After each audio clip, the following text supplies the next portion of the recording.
Good evening, ladies and gentlemen. Welcome to the stream. I hope everybody is well. Better get this bit out of the way. It is probably going to be a little bit of a dicey stream. We had a few problems last week. I'm still going to have the problems this week. Probably until either BT sort their shit out or we get new internet. Go skulking back to Virgin. So just so you know, let me just adjust that. There we go, that's it. I don't look quite so Donald Trump. Yeah. So if the stream does pause, then just please stand by. With the movies running, keep your movie running, and hopefully, generally speaking, everything should just reconnect and stuff like that. Just so you know. Yes. Tonight we have a double bill. After the success of the previous one, Tombs of the Blind Dead, we are going for parts 2 and part 4. We don't have part 3. I don't think that's available on YouTube, and apparently it's not the best of the ones. Anyway, hang on. No chat on my screen. Here we go. Boom. There you go. Almost scripted. But yes, apparently part 3 is not the greatest anyway. Simon said it. From what I understand, what I've read, it's not great either. We were contemplating doing Lost Highway tonight, but that will be a bring your own media thing, and we'll probably be doing that on the next stream. So this is the heads up. Please make sure that if you want to follow along, you find a copy. I don't know where it is available, if it is available even to rent online or anything like that. It doesn't seem to be on YouTube. I don't think it's on Prime. However, you should be able to pick up a Blu-ray for pretty cheap, and if you haven't got it, well, you probably should have it because it's David Lynch. He's wonderful. It's a kind of magic burning, yes. I took a couple of seconds to realise I have to go like that and not like that. Behind the scenes. It's hot. It's hot in Spain. You know, Kel Surprise. It's kind of like it's Spain's gig, isn't it? Really. It's been 30 dark. It's been fairly warm today. It is fairly warm in here. It's not too bad. I've been trying to cool the place down a bit, so it's not too bad. It's probably going to be quite warm by the end of the stream, but there you go. That's my problem, not yours. For everyone, I would just say sit back, relax, and enjoy as best you can. Kerry will be along a bit later on. She's watching a movie with her other half at the for now. You know, apparently I'm not quite good enough. No, it is fair enough. You've got to spend time with the people in your lives. It's a good thing to do.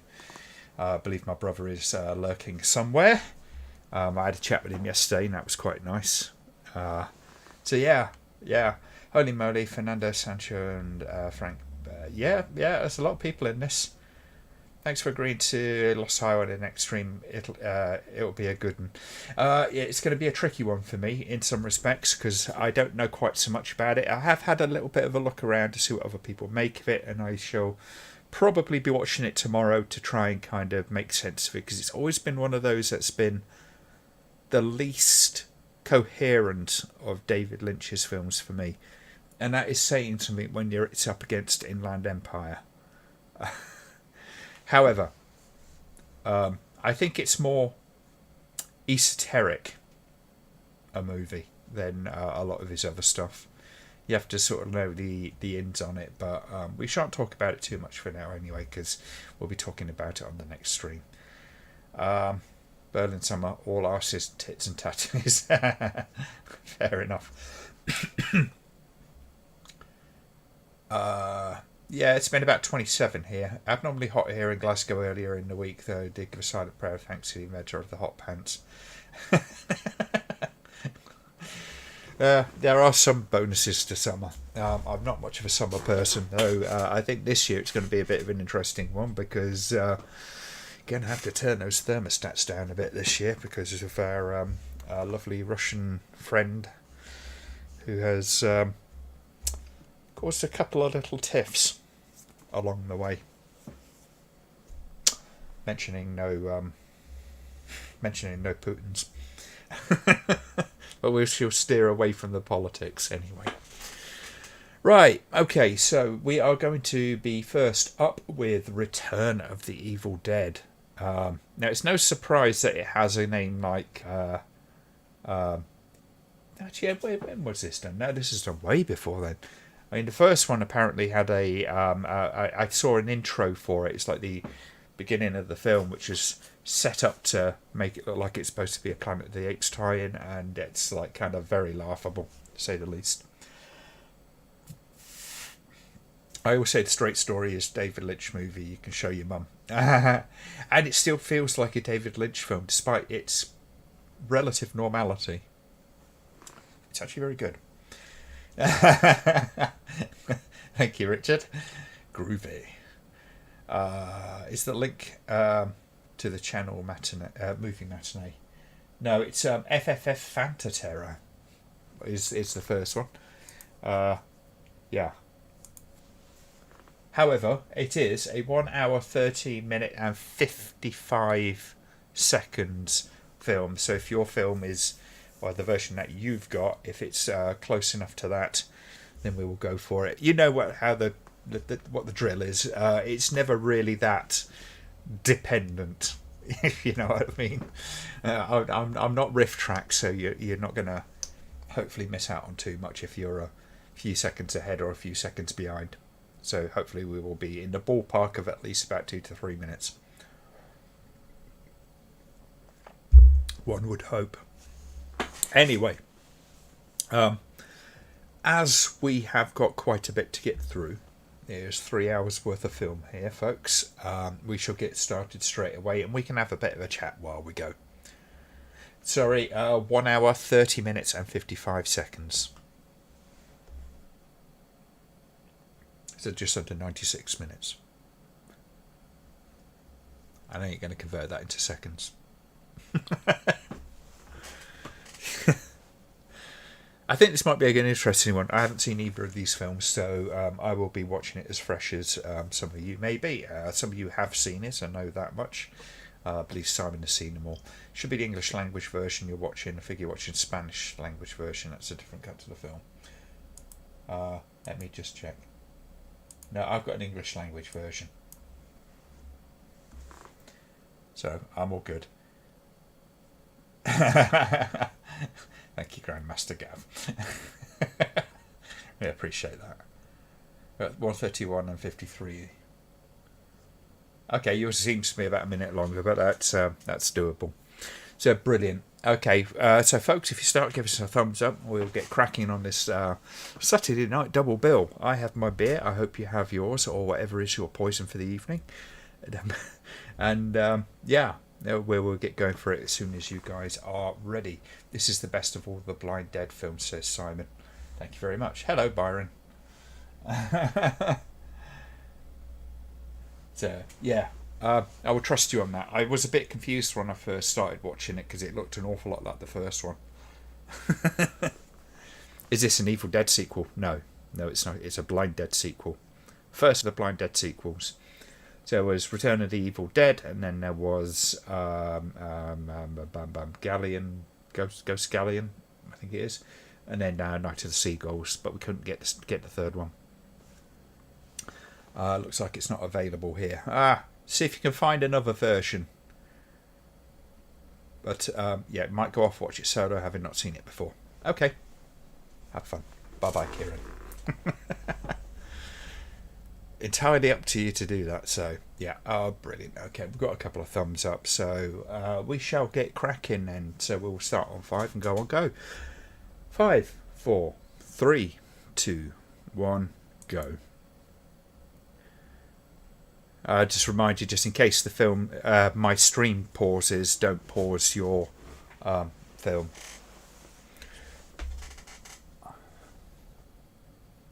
They love these big wooden X's, don't they? See, this is a point I was like, kind of like, is this the first film under an alternate title? I wish he was. I don't think he is.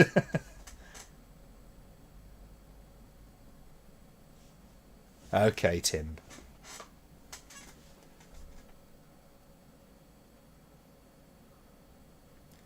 Unveil the holy booby.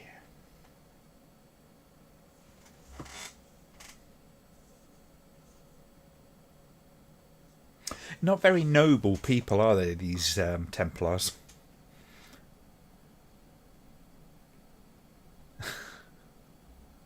It's just a point that Tom Savini would be going, oh, you know, it looks like molten crayons, the blood in this. So many films have a real kind of challenge with getting that blood right. It always looks like a rather over-enthusiastic tomato soup.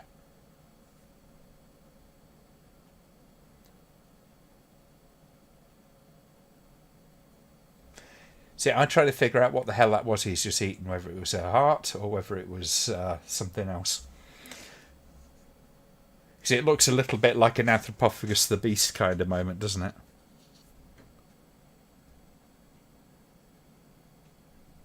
Ah.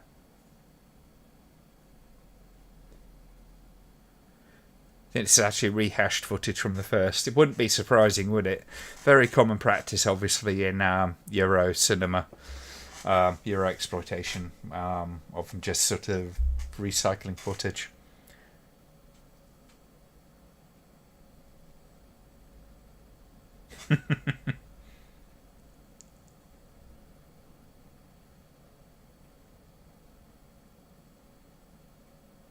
Oh, okay. Fair enough.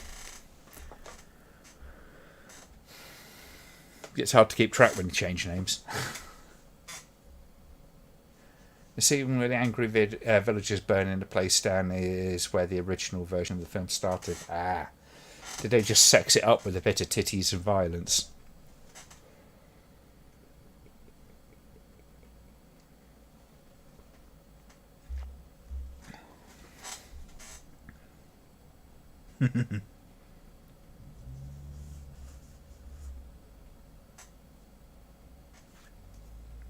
It's very matter of fact about this, isn't he? Yeah, we'll come back from the dead and we'll kind of get our revenge. Don't worry, it's no extra charge.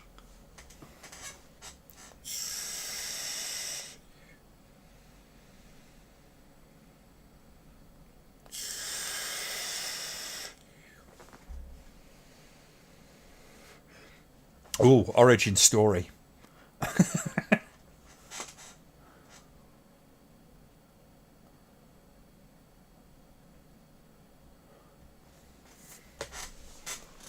So they couldn't have cut their legs off and arms off as well.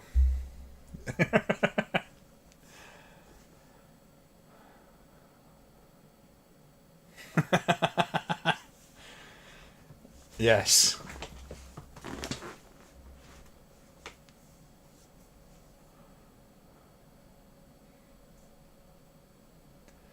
Obvious dummy is obvious. Yeah, the sacrifice scene was originally further along in the film. They tacked it onto the start. Okay.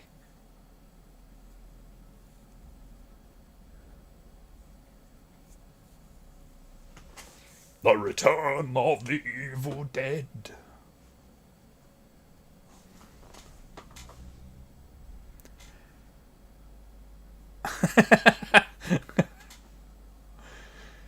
Seems like they could have saved themselves an awful lot of trouble, though, doesn't it, Simon? Because obviously they don't. They lose the physical faculties that they lost in life. So keep them alive long enough to take off their legs, their heads, their arms, whatever. You know.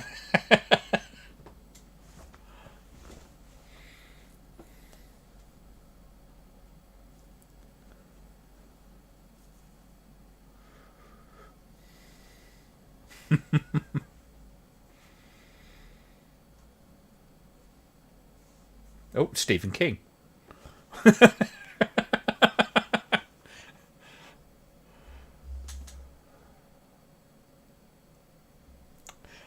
One would have thought, John.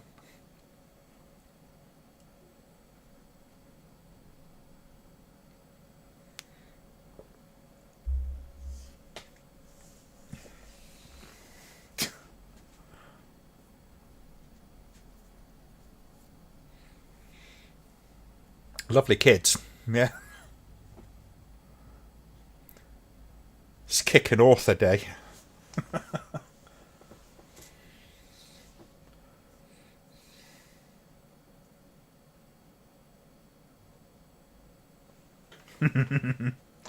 Why do all these horror films have a town loony?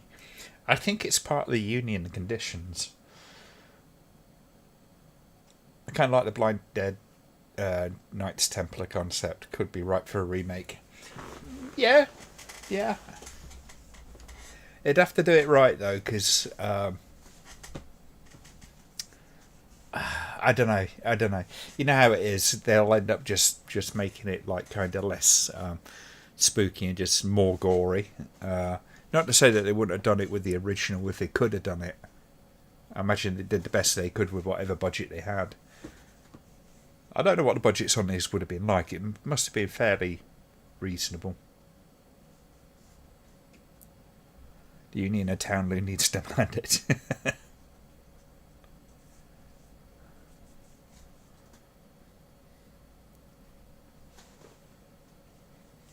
He knows where to put everything.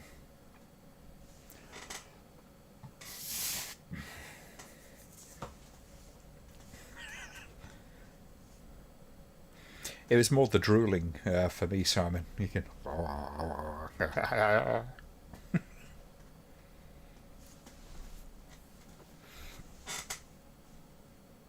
Hello, Everett. We are currently, I will give you it from me as well so you know where I'm at, 7 minutes 30 seconds.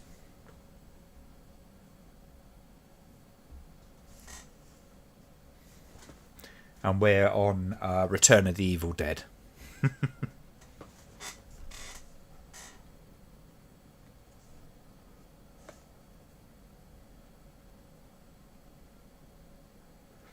But they are immortal and they are coming back to get you.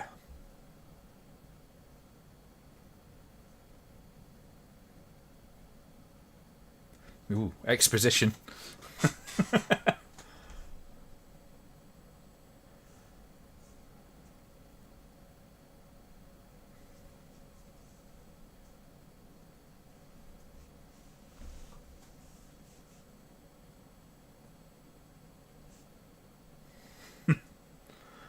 Friday the 13th Crazy Ralph is the shop steward of the Union of Town. Yes.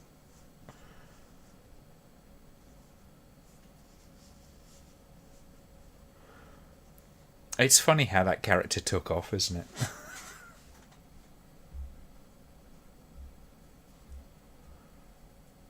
This movie reminds you of your life.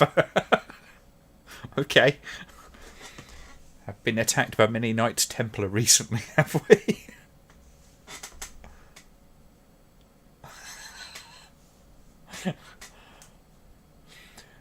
Well, I guess at least you can say your life's pretty interesting there, Byron.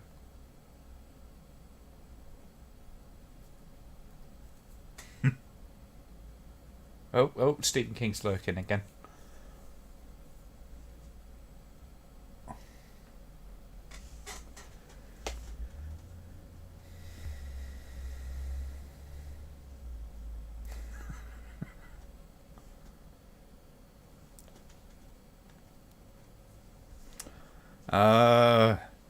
The ex-girlfriend's trying to get back together.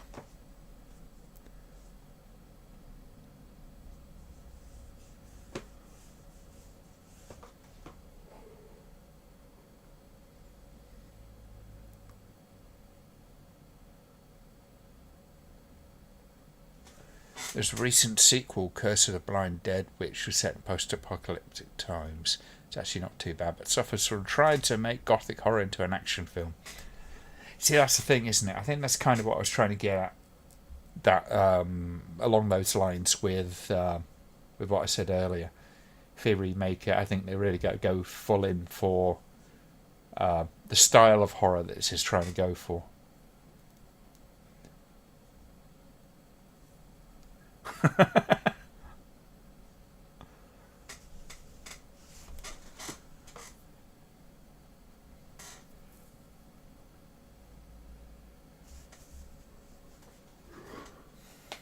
The only sex she's had's from this fella.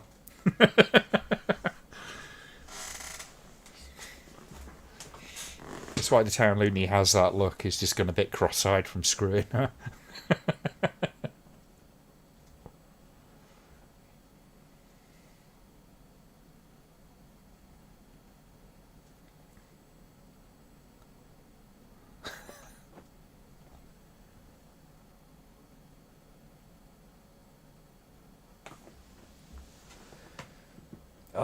Getting a new chair next week. This thing's about had it. Hence the bandaging around the handle. Oh, hello.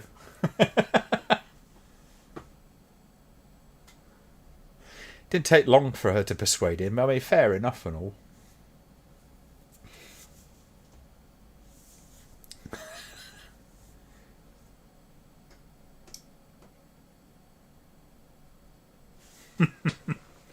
The 70s were in many ways less complicated times.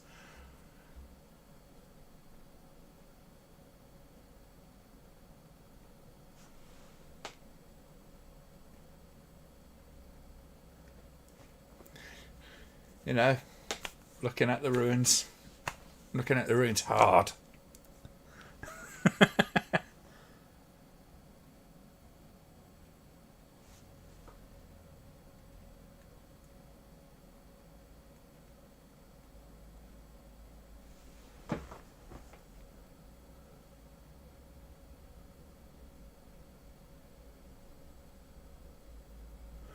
I was shocked there was never a Wolfman versus Blind Dead crossover with Paul Naschy, given both franchises were based out of Spain. It would have been a no-brainer. That could have been interesting.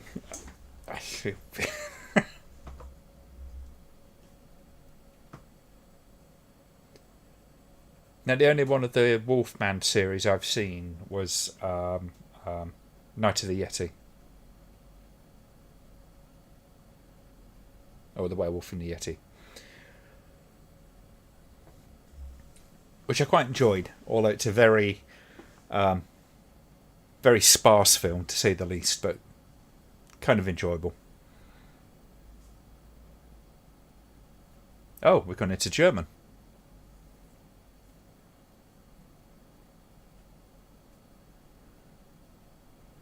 I'm guessing this version must be a kind of one that's been sort of punted together a little bit from various pieces.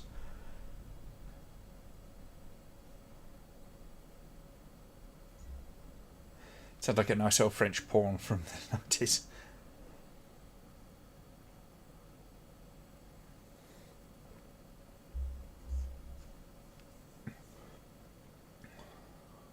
Scene cut from this bit showing that Town Looney here is the one responsible for bringing their dead back to life. Okay. Well, you had to have something to do, I guess.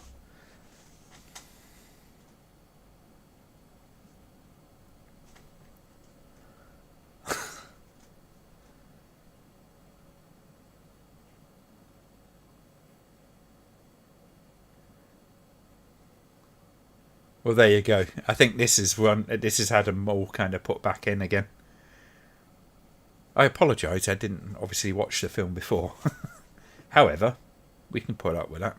It's no worse than Deep Red in that respect.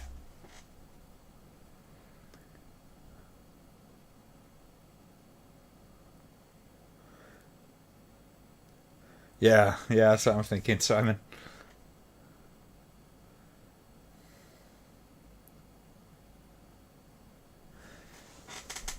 There's a few mummified Templar Knights in Nash's werewolf films. They make a few cameos here and there. Night of the Werewolf has Countess Bathory have Templar Knights here as henchmen. Awesome trivia. So I mean that. Actually, it's really cool. Thank you.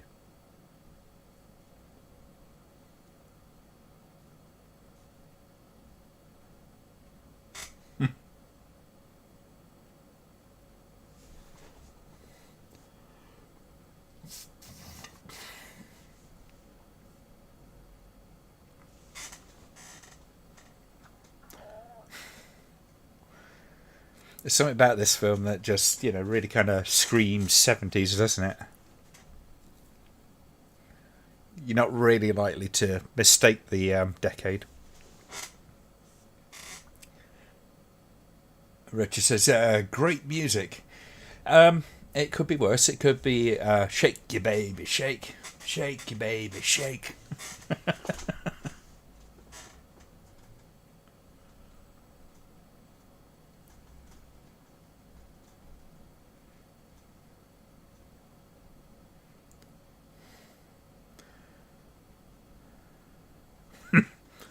Sacrifice scene was only in the original Spanish language version. Guess there was a German dub to that. They spliced the uncut scenes back into the English language version. Yeah. Yeah, I suspect it's been done by a fan, I guess, but it's a little bit rough and ready, but still kind of cool. Oh, I'm sure that's a reused shot.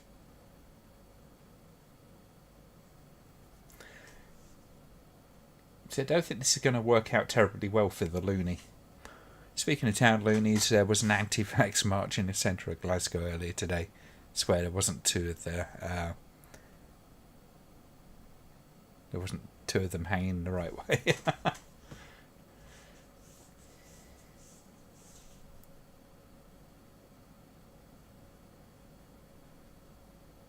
See, the thing is, nobody's forcing them to take it.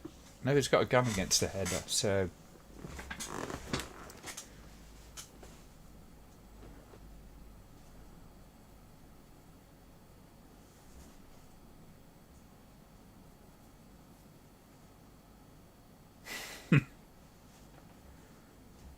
Does anybody else want Lucio Fulci's zombie music kicking in here?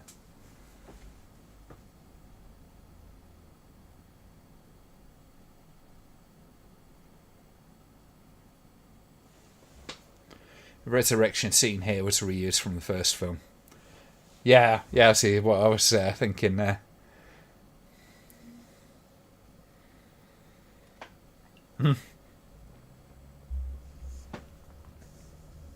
Doesn't matter, Byron.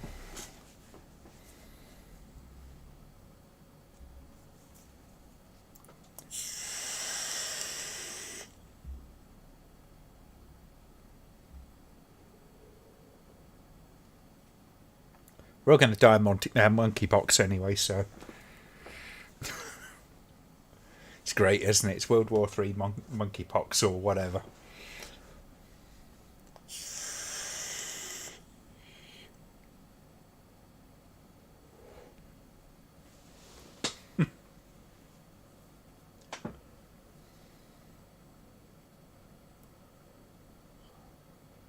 Optrex. Need some Optrex.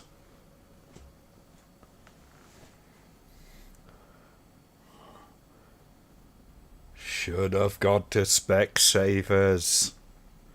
This movie does continue the tradition of awesome sideburns. Yes, so that's the 70s.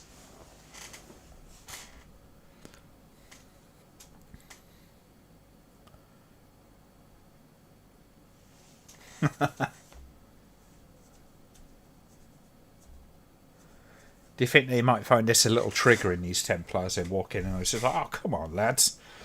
A little bit much. YouTube's got really kind of pushy with the ads lately.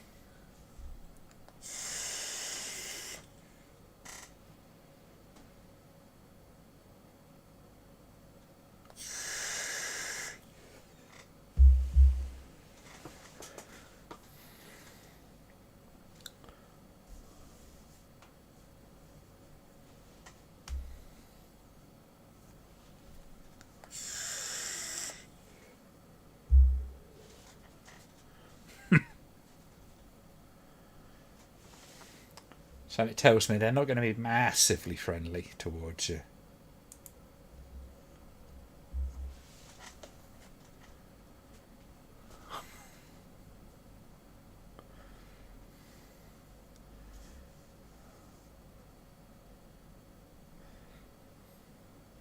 They love their slow motion. If they do a remake, it's all got to be in slow motion when they're riding.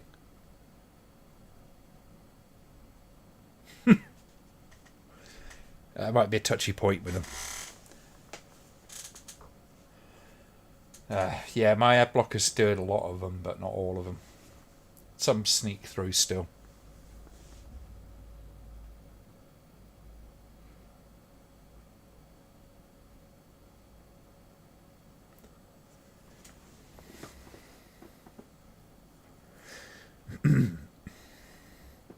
Come on, love, it's the 70s. You should answer the door naked.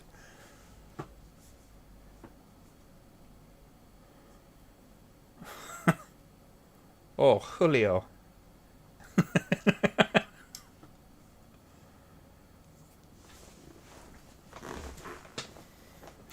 Oh dear, oh dear. The Templar cock blocker unit's coming in.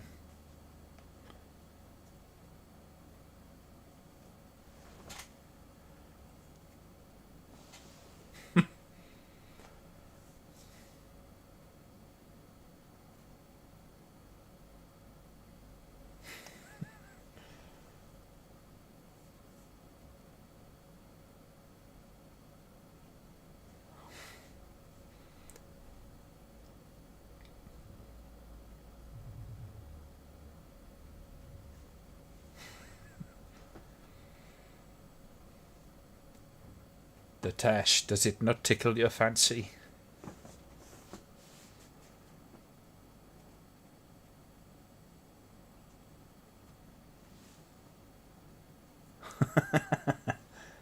Hey, baby, indeed.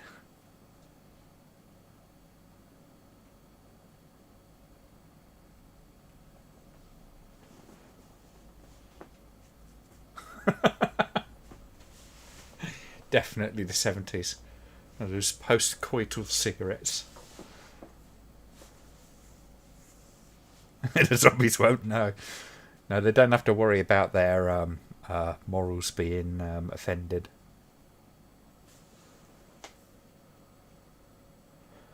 It's the 70s. Men should have a whiskey, cigars, steak for breakfast, washed down with pure cream in a fight.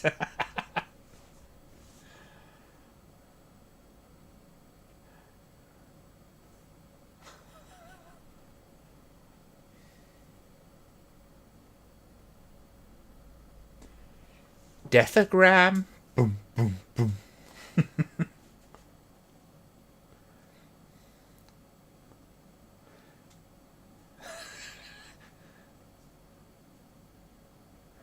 Opens the door. He goes, "Oh, thank God, it's not her dad."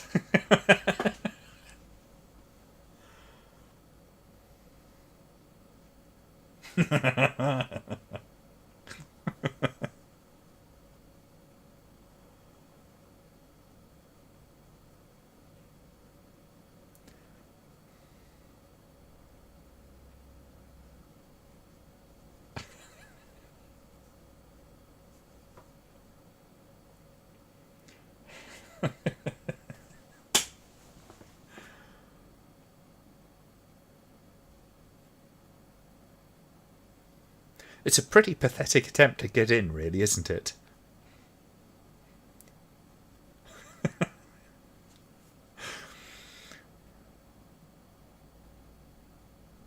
Have you thought about letting Jesus into your life?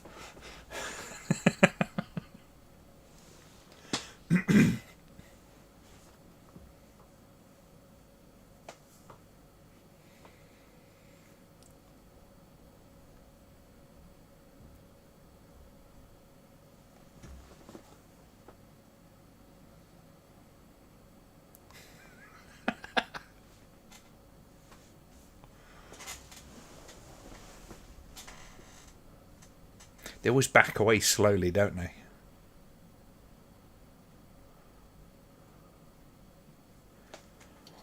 Good news, honey. It's not Dad.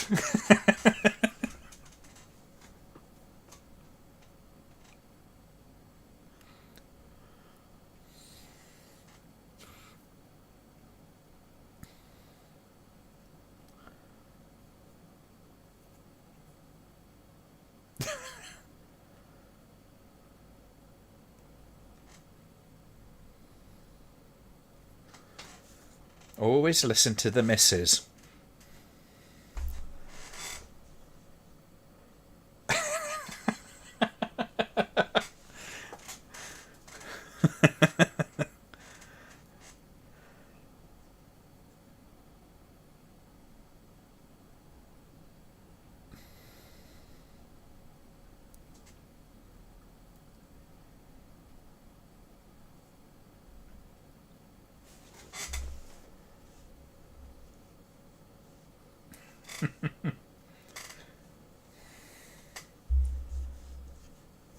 Watchtower. Have a copy of the Watchtower.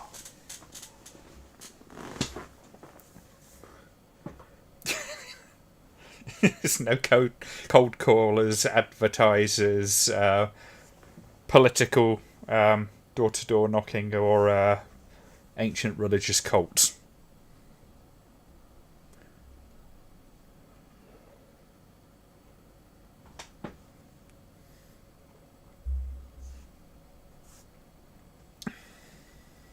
A few years ago, a prankster dressing up as a Grim Reaper outfit, knocking on elderly people's windows and doors.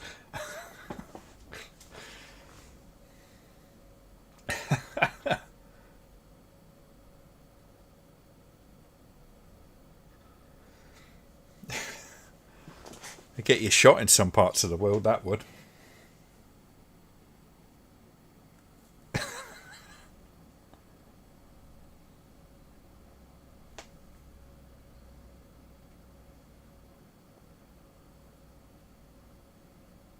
Got it even right in slow motion with her on it. She must be going, what's wrong with this thing? This fucking horse is broken.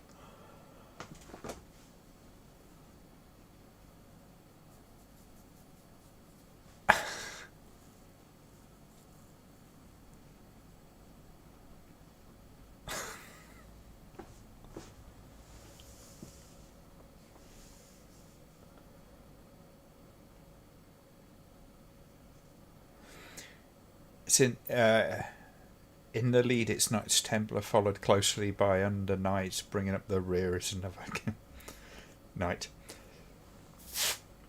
Oh yeah, I see what you're doing.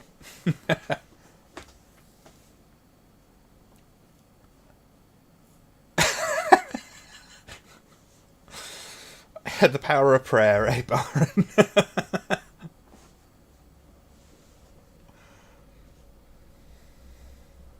Just have to mention to me that it's work tomorrow, and I'm pretty much, that'll unjam me. When first lockdown came, someone walking around town dressed like a medieval plague doctor with those beak-like masks. The uproar was pretty damn funny.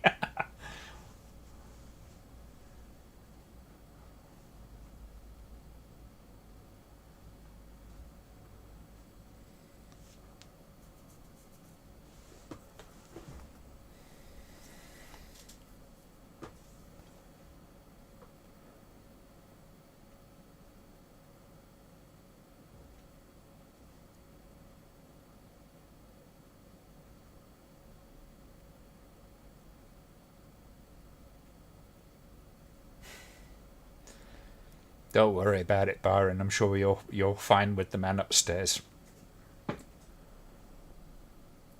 You don't have to worry about us degenerates. You really don't.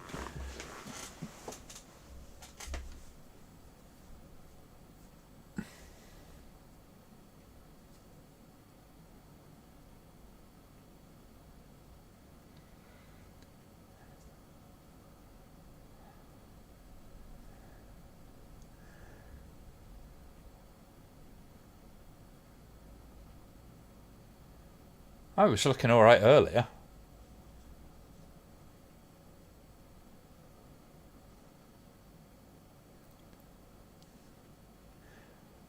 So the horse isn't Dobbin, it's Deadbin. Wasn't this the guy from the mortuary in the last film? Probably.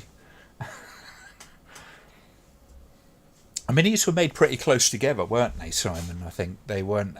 They were like a year or so apart, so I imagine the turnaround on them was pretty fast.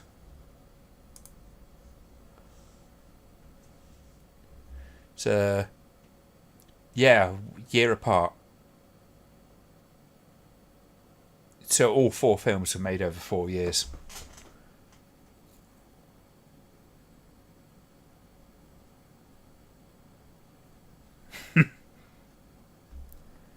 Someone change this record. You know, into these funky 70s Spanish tunes.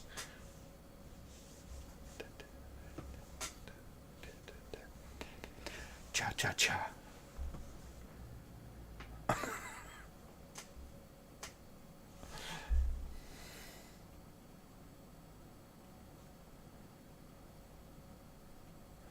Should be more porno type music though, shouldn't it? It's the 70s.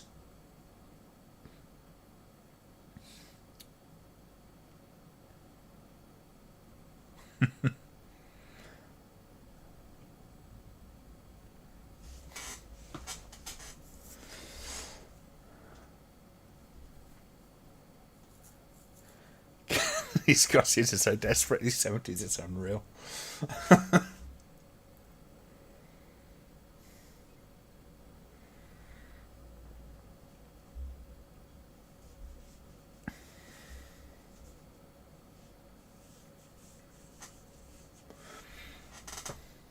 Same music from the Holiday Resort in the first film.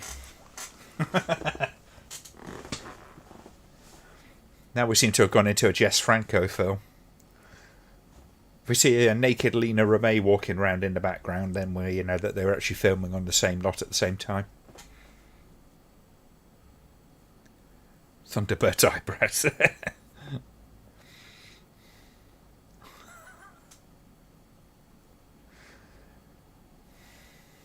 70s heavies.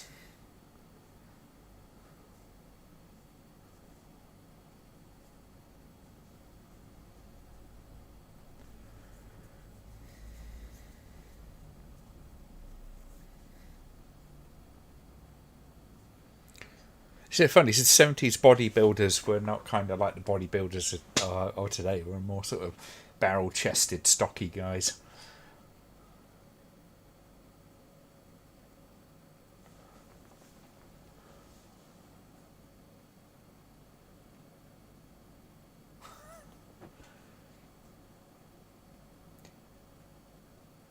Don't try to run, I could kill you with one eyebrow.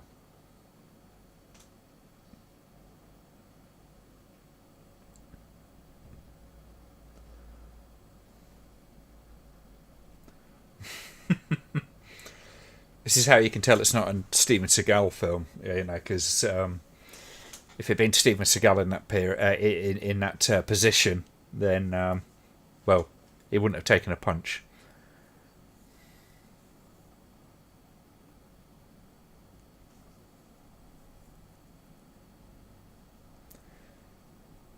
Come on, man, you got legs.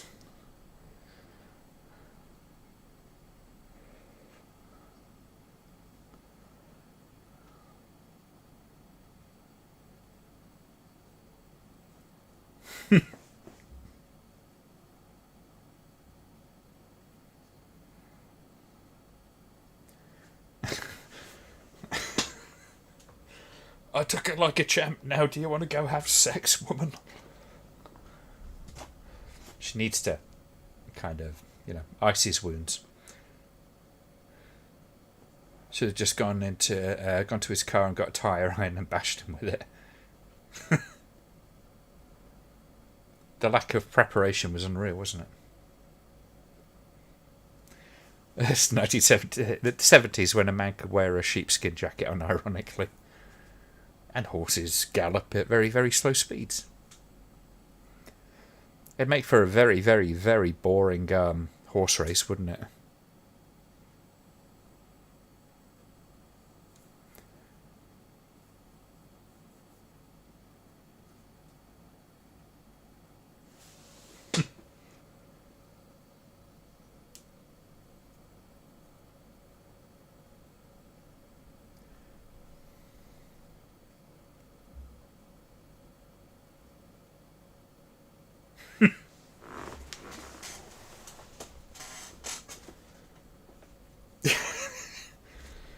Oh God, they're taking out my eye. Sit still.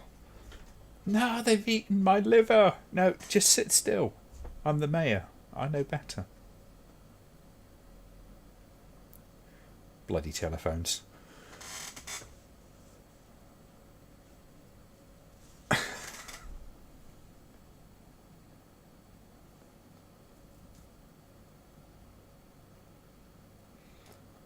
It's right when I was like, God, I hurt so much from that fight. I'm really horny now. It's 1970s, everybody was horny all the time.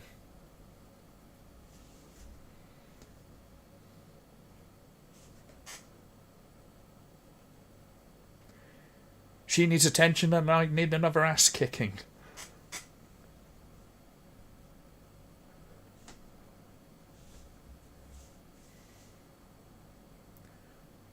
God, look at how thin those tyres are.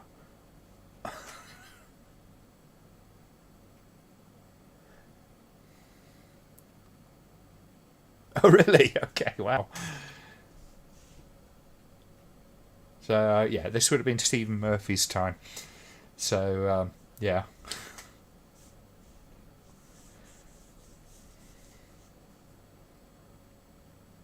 Imagine what Stephen Murphy must have been going through when he was doing his tenure at the BBFC. If he was not going to allow a scene of dripping blood on the telephone, can you imagine how he dealt with something like Clockwork Orange?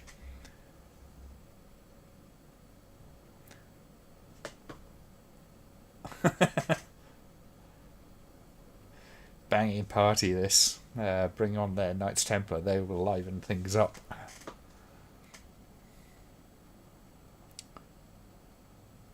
Did they really? Okay. They must have been trying to do a sort of generic safe cut for other markets. It's a little unusual in some respects because the international distributors for a lot of these things would do one specific for each market. 99 Women being a very good example, which are like, half a dozen cuts of that goddamn movie, including the infamous French cut.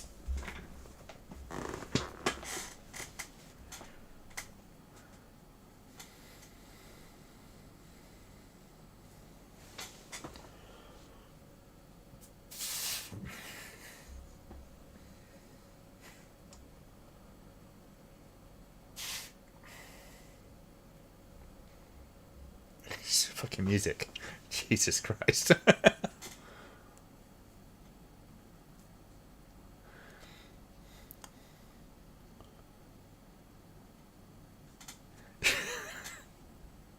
Swear to God, this music, it's like it's from some sort of damned seaside resort.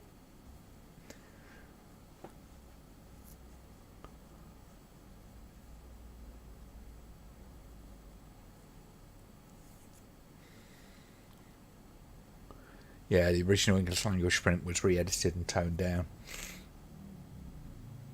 Oh, I imagine so. It kind of makes it a little bit more preferable watching this version, even if it is a little rough around the edges on the transitional stuff. Well, the council spent a load of money on a firework display. It was over in 5 seconds for this party. I guess the budget for the music wasn't as high yet.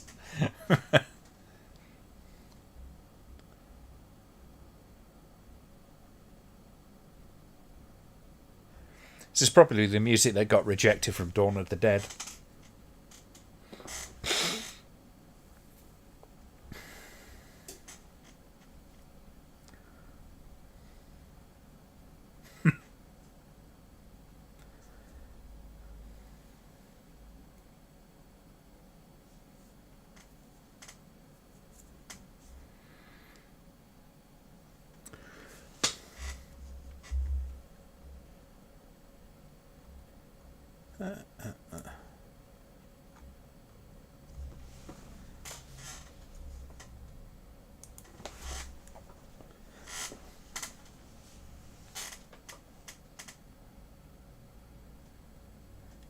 These secretaries are very informally dressed.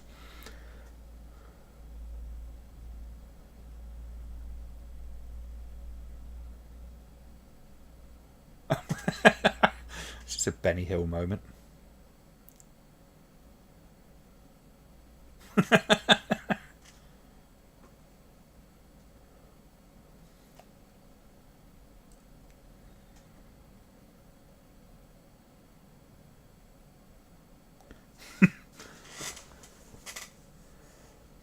Surprised this wasn't titled Curse of the Planet 8, seeing as the original Tombs of the Blind Dead was insanely marketed as a Planet of the Apes film by a fly-by-night distributor. Yes, I saw the tacked on beginning for it. What the hell were they thinking?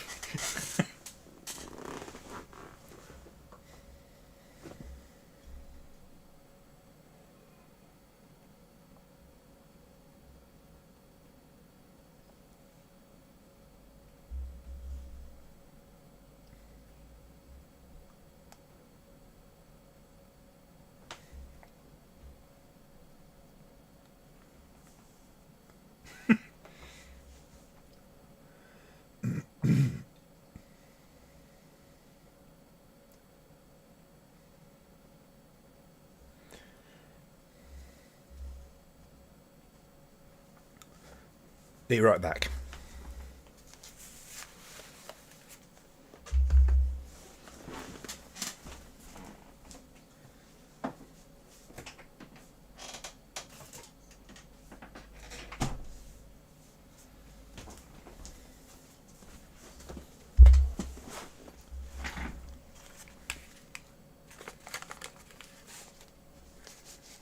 There we go. Tone's a little over the place, isn't it? In some respects with this one, because it gets kind of overtly comedic at points.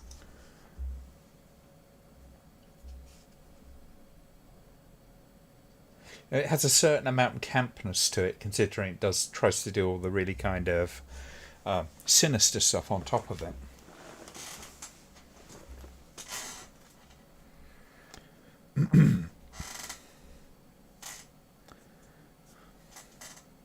That was quick, yeah. Fridge is just over there.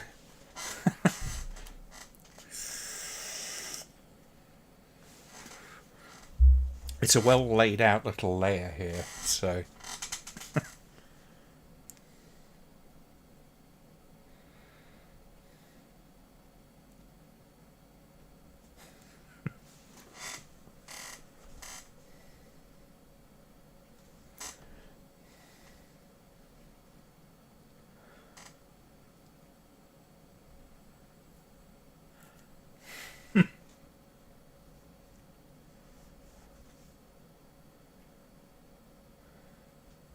Here's the entertainment for tonight, the Dead Bay City Rollers. With their big hit, Die Die Baby.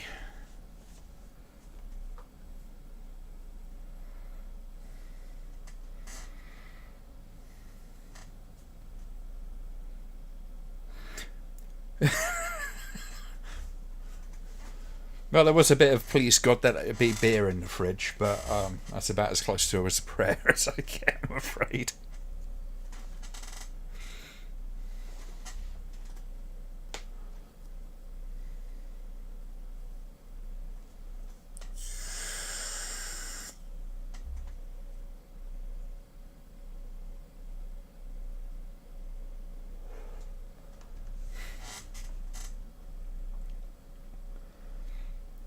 How to poop a party.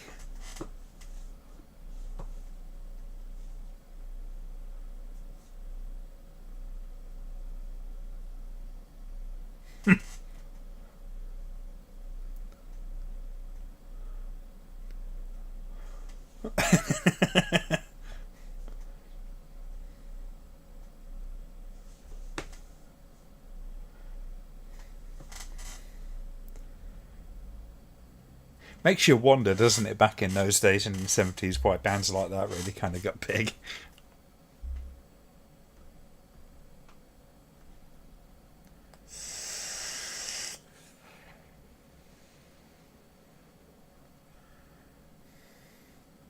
It was the bane and, the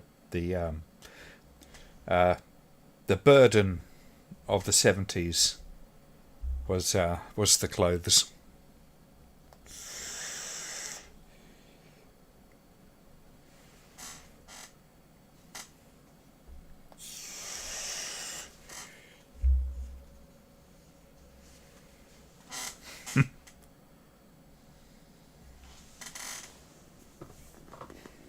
Nice one, Iris.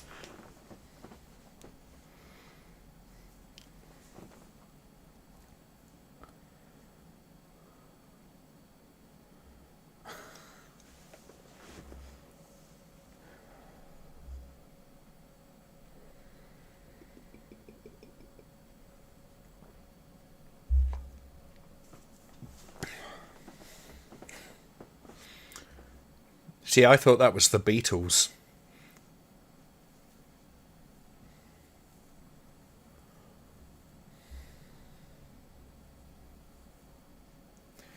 Thou shalt not party.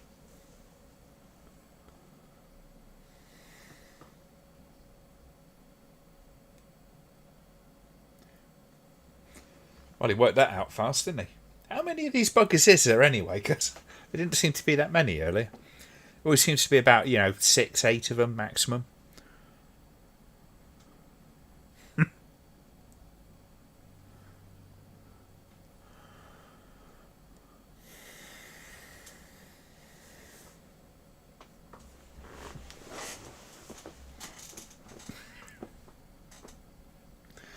I know, Richard.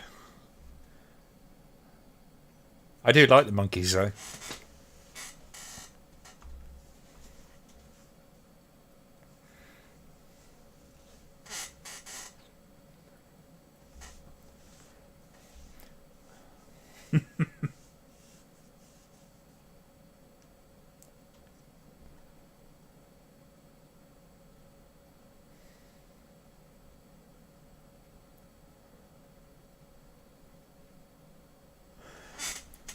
Several bones to pick with you.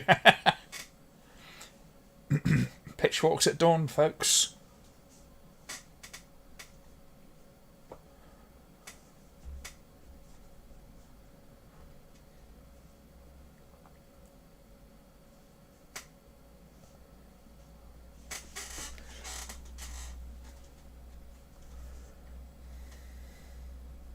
I have quite a diverse taste in music. I love all that kind of like things like the Monkeys and all that kind of stuff. But right before the stream started, I was slamming on some Mr. Bungle, along with a bunch of other stuff.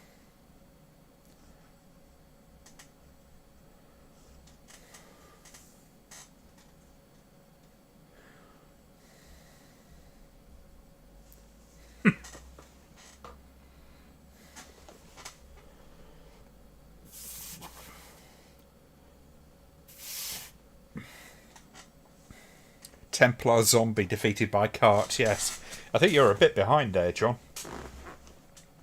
Just give everyone a time check. We are on 48 minutes and 53 seconds.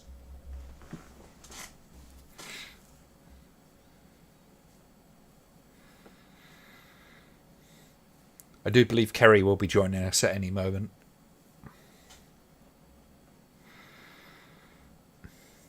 Yes, that's one of them. Yep.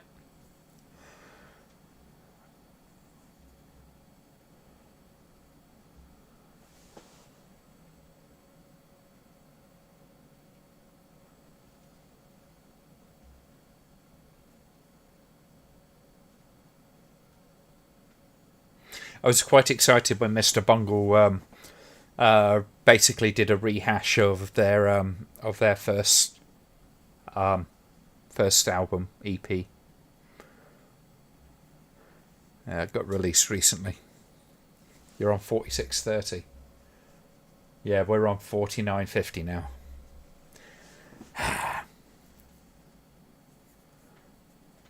Ad blockers, Simon. It's the way to go.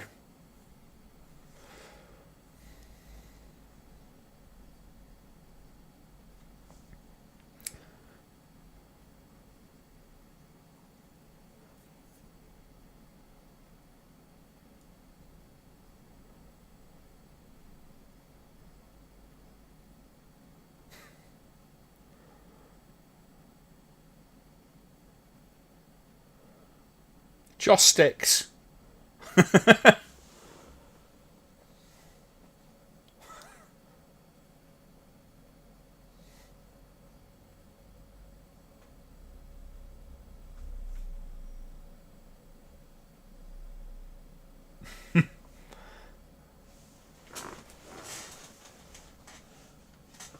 Oh man, YouTube in their bloody ads at the moment. Just it's got beyond ridiculous.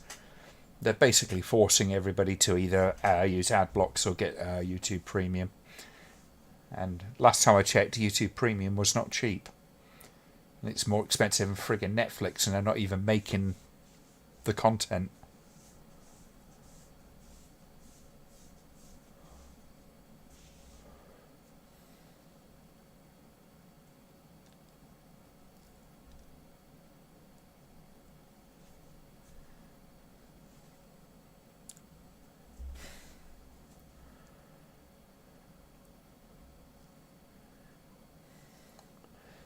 stood on the balcony. It's like kind of like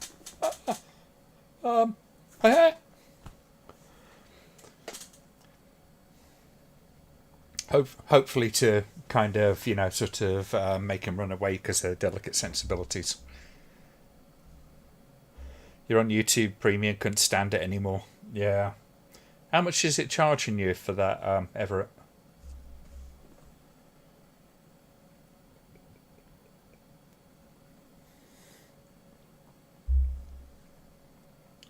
Hello, Kerry. Pretty much. Oh, you're only about 65 seconds late, so hope you're well.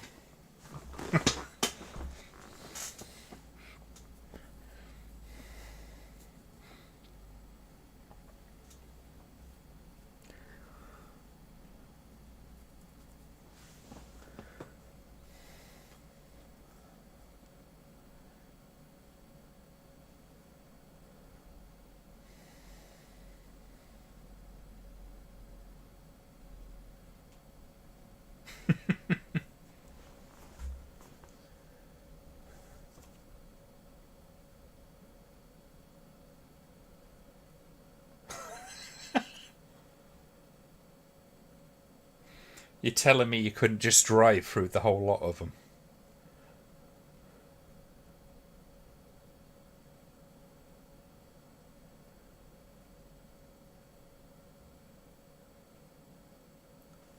$15.99 a month. You can pair that with like Netflix. Holy shit. Not even Amazon Prime costs that much. So if we're not messaging you back, okay, no, it's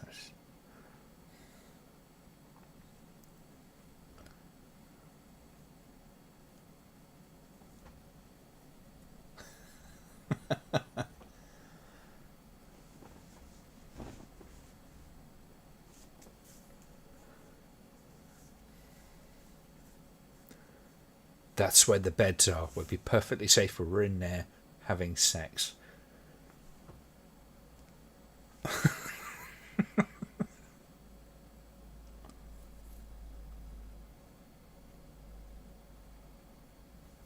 Yeah, I would consider YouTube Premium if it was like a $5 a month.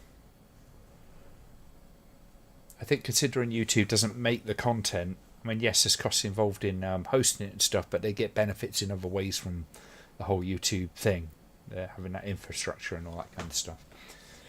But $15.99 a month, that is just holy shit, dude. Wow. But, eventually you might have to because they keep shoving so many fucking adverts on these things. Had a free trial of after it was €6.99, €6.99. Yeah, I could just about do that. She'll have to have a look. Oh, Stephen King's back.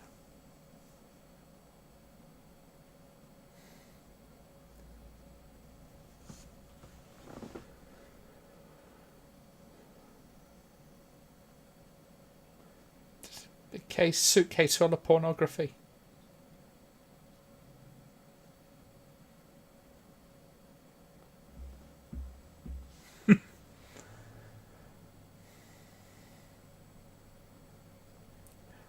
I know. Well, I watch a lot of synth demos, guitar demonstrators, film reviews, whatnot.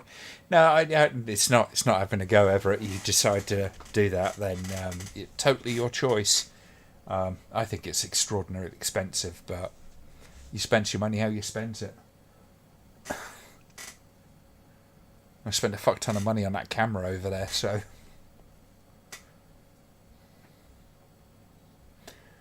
And I'll be spending about another $680 on another lens at some point in the next few months.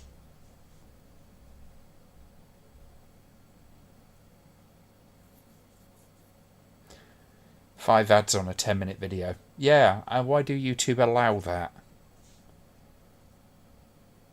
They'll just go, oh, well, it's up to the creators. It's like, no, it's not.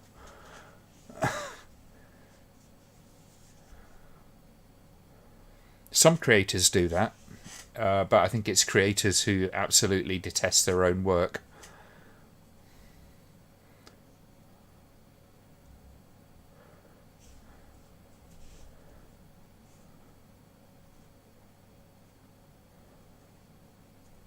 I've never wanted adverts on any of my stuff, but some have been forced to have them because of copyright claims. YouTube's a bit of a horror show sometimes. And it's a shame because it could be a magnificent, and this whole streaming thing is amazing. There's a lot of tech involved with YouTube, which is fantastic, and some of the content's incredible. And it's such a shame it gets marred by this behaviour.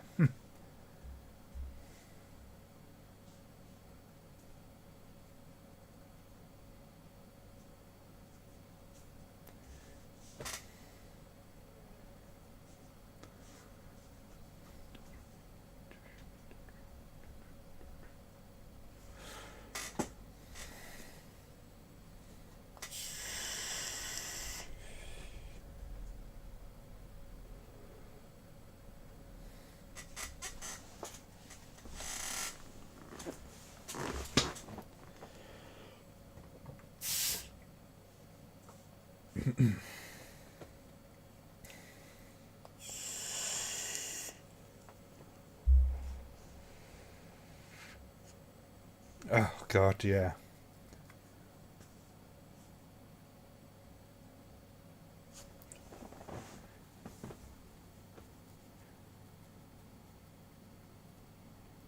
Between all of that and the multi-channel networks who hand out bloody copyright strikes like it's a fucking candy at Halloween, you sort of go, God damn it. I got one from a company called recently called Greater Fool Media, and I think I've had a couple from them before. I think they're a Spanish copyright company, multi-channel network thing. And they're becoming a massive pain in a lot of people's arse.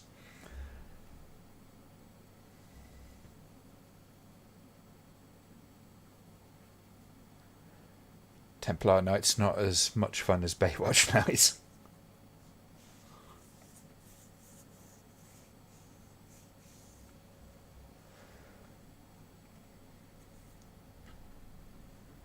There's a cave kind of thing. It's an underground kind of.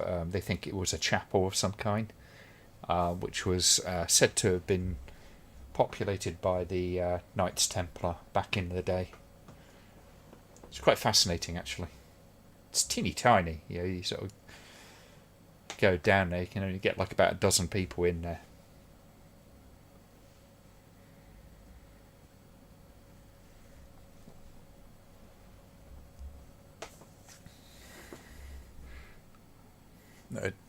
Just listening to relaxing music or ambient music to fall asleep to, and then bam, grocery store ad. Yes.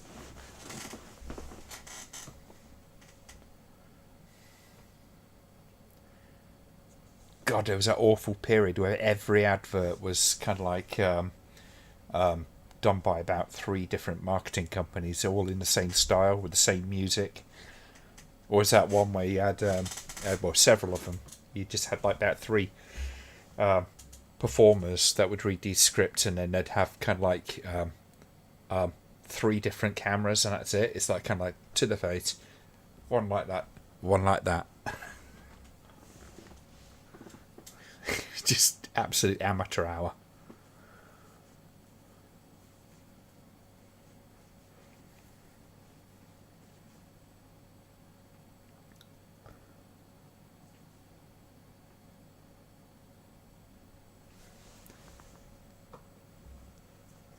Could be an Oreo ad.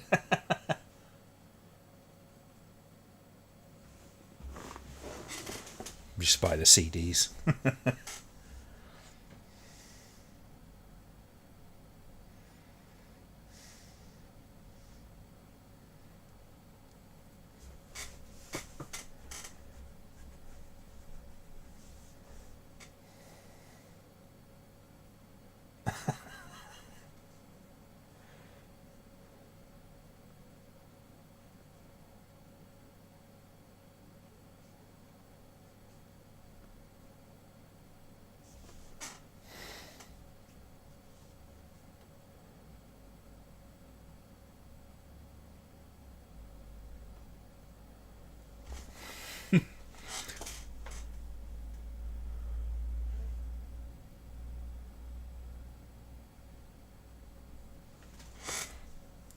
Somebody had to highly suspicious. Seem like scams. Oh, a lot of them are. Hello. So, Kerry, what film did you just watch?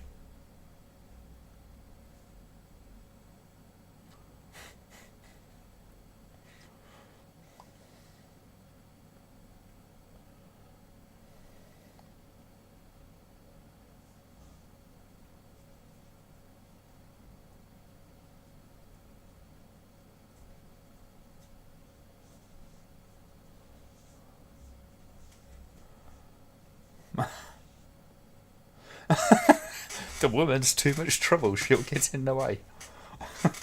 1970s, folks. Talking about music, picked up Animals and Wish You Were Here by Pink by the Floyd on vinyl. Sound quality is amazeballs. Mm-hmm.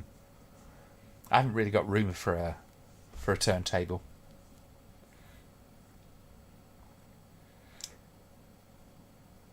But it's funny, vinyl coming back and all that kind of stuff, you know.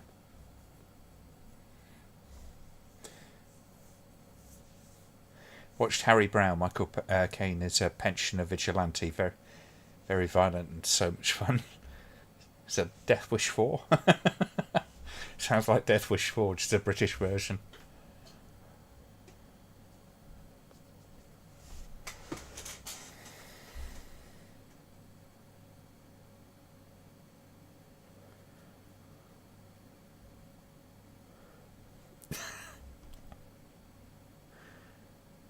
Come on.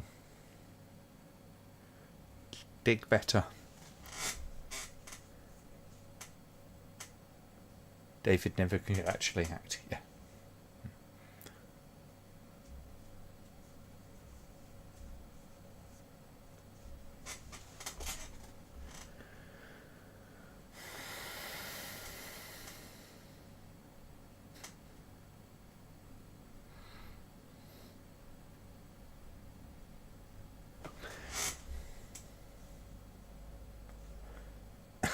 Not quite Death Wish. Well, I didn't see Charlie Bronson. Death Wish 4 is quite something to behold. Considering how much of a fuss was kicked up over it back in the day.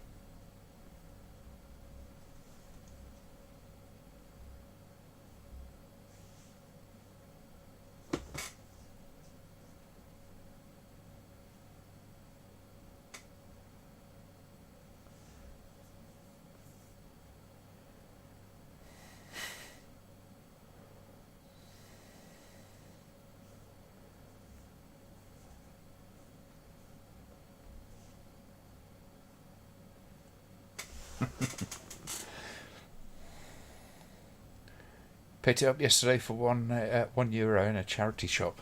Oh, nice one. Always good to get a bargain.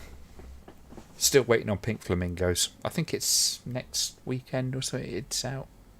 Or like Thursday, Friday.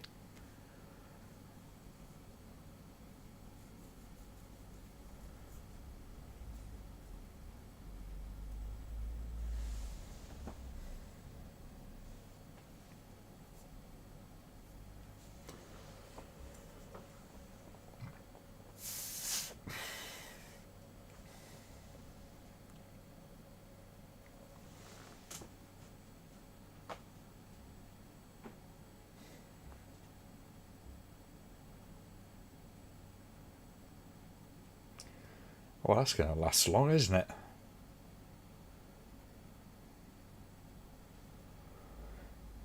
Death Wish 4 wasn't all that good. It was a cheap revenge thriller pumped out to turn a quick buck for Ken, and yes, it was. It's kind of funny, though, isn't it, when you watch the progression of them, and you get like sort of Charles Bronson getting older and older, and then all the kind of like people he's sort of with tend to be getting older and older as well, until he's basically looking after a geriatric home in the last one.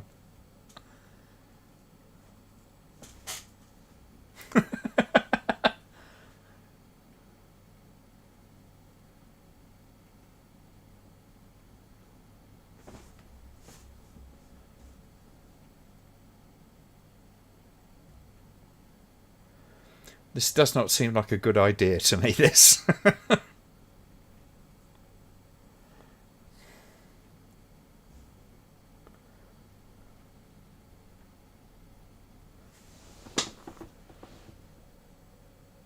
Oh, that's going to sting.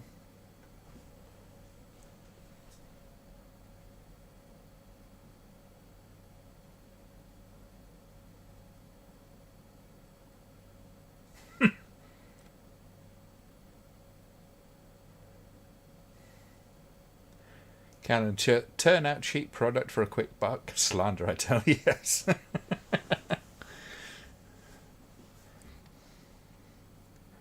Somebody asked me if I was specifically a Canon fan one time, and it's a bit like, well, you know, I mean,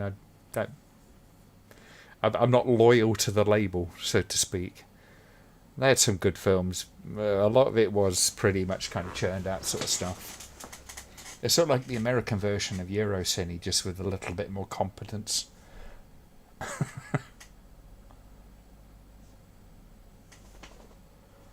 Death Wish 6 tickets to Dignitas.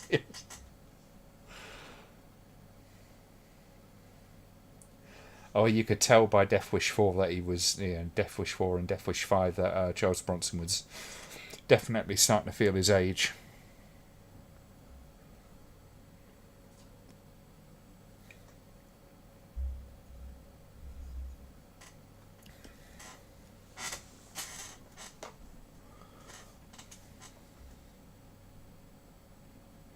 Picked up quite a few for 10 euros.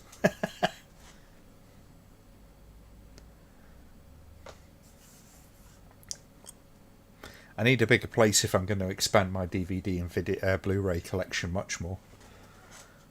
It's getting a bit ridiculous in here.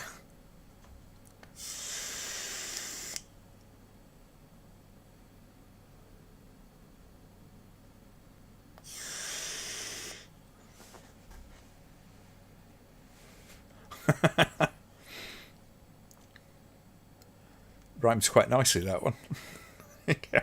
Death Wish 7 Revenge in Heaven. At a Canon cinema in my hometown, when it closed, I knew it was the end of an era, even as a kid. Last time I saw there was Never Ending Story 2 in a nearly empty cinema. One wonders how long things like the multiplexes are going to last. I think there'll always be a place for the smaller independent ones. So long as Disney doesn't buy absolutely everything and stop and watch screening anything. Which is always a possibility, because I kind of get the feeling Disney are, and several other companies are very willing to strangle out the cinema industry if it's not theirs. Going to make shelves, just need to measure the wall height and length. Yes. I'm running out of walls.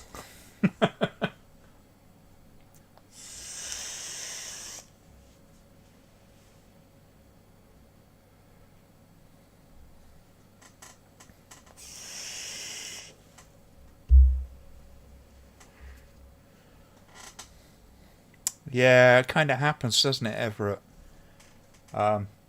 I think Jess Franco was pretty hit by when Lena Remay went, and there's been several other examples as well. You know, it's kind of when you see Jess Franco and Lena Remay kind of just hanging out as in real life and all that sort of stuff, and you look at the work that they did together, and it was very clear that they had a lot of time, love and respect for each other.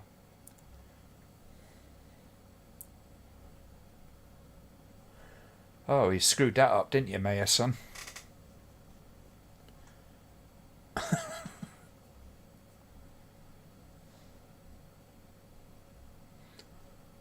Buggered now. This is genuinely quite creepy, isn't it?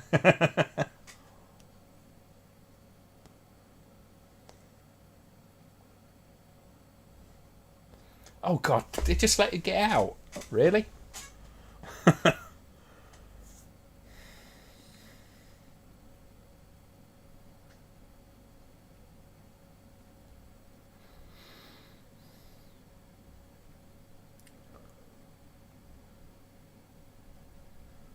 Yeah, yeah.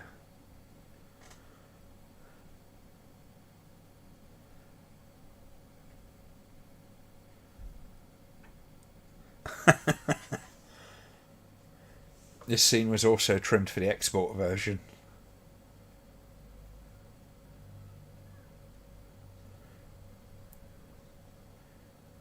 See, all they've literally got to do is walk and be quiet. But I do like the aspect of these bad guys in that, you know, they are very slow and deliberate. I find that is quite incredibly creepy.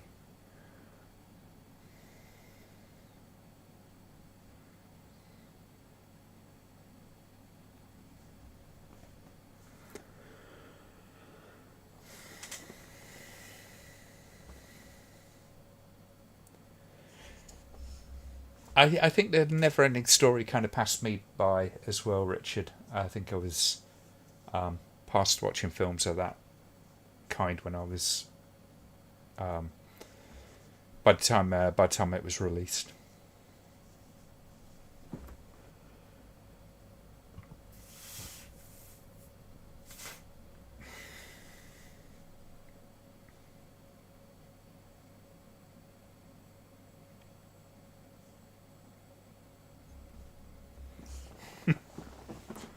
I bet the money people were thinking that the never ending story should go on forever.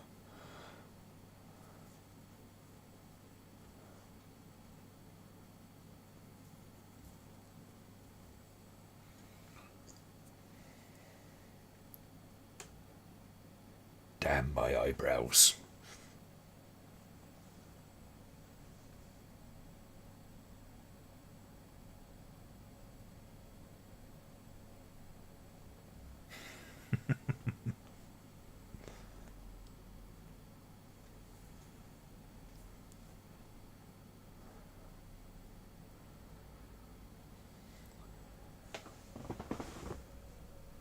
Yeah, you make great mother figures, don't you?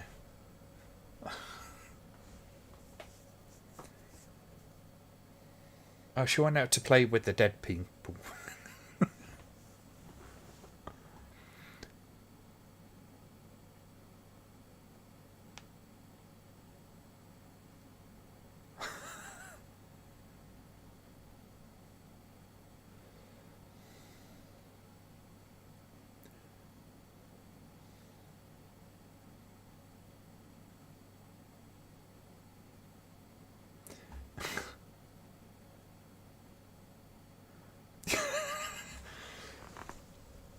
She keeps making noise. That'll attract the living dead. I'm making noise because I'm upset about it.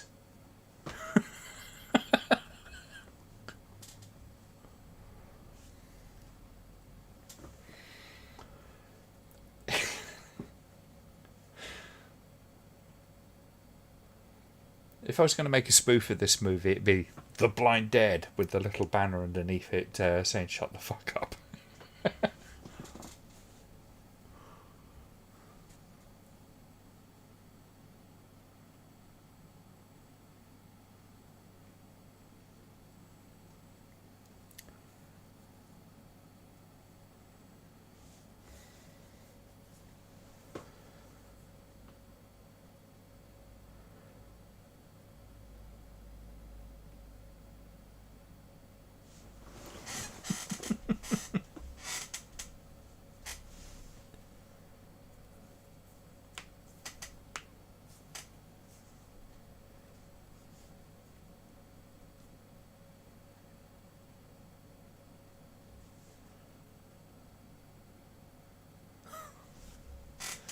Oh dear.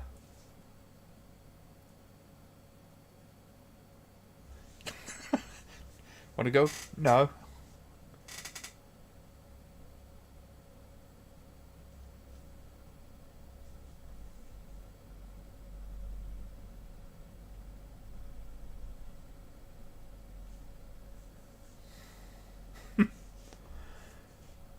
If you were a one-man band when the Blind Dead came calling, would you? You'd be in a world. I'm missing. Oh, I'm guessing that's a play on some lyrics, but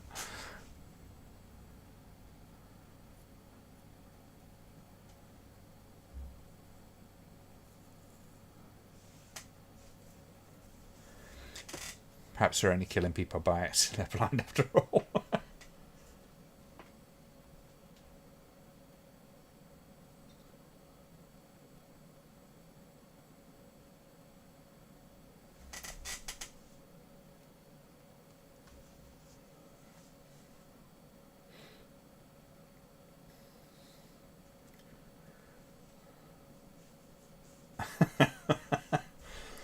It's the Jurassic Park defence. Only she's just Goldblum in it right at the moment. When she needs to be Sam Neilling it.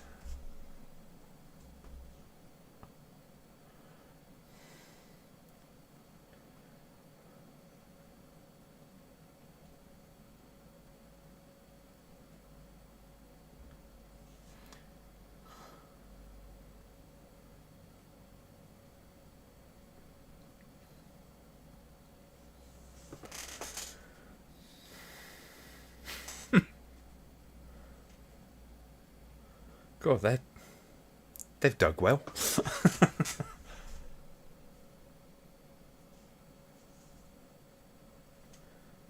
You know, I always thought what would be wild is a film directed by a blind person. You say that. Um, is it Jarmusch?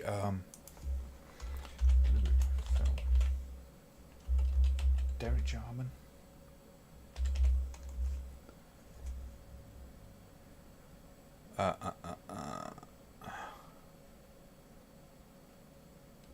Yeah, Derek Jarman did a film called Blue, and the entire film is, well, it's just blue. Just a uniform shade of blue throughout the entire thing of it, with a dialogue running over the top of it, or monologue. And the reason he did that, because he couldn't film, you know, because he was literally going blind. He was dying basically of he was dying from AIDS. So I think his retinas had detached at that point or something like that, or most of the way gone. So yeah, so there's a film directed by a guy that was essentially blind. It's interesting. Surely if a blind and killing peeps, wouldn't their victims be able to dodge them easily? To a degree, yeah. Oh, she's getting anthropophagus.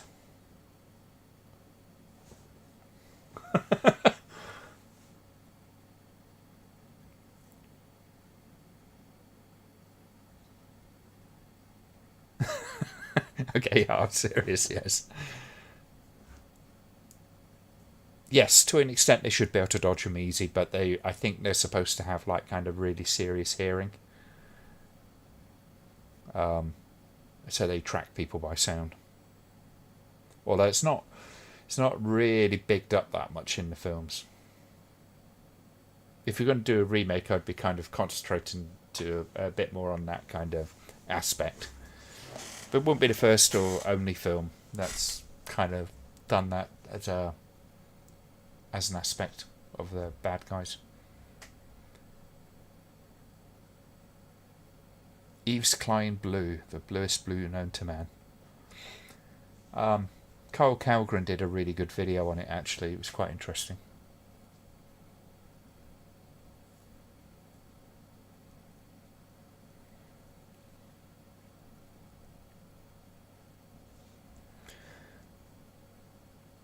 Oh, hello. I don't know what was going on there, Simon, but I can see you now.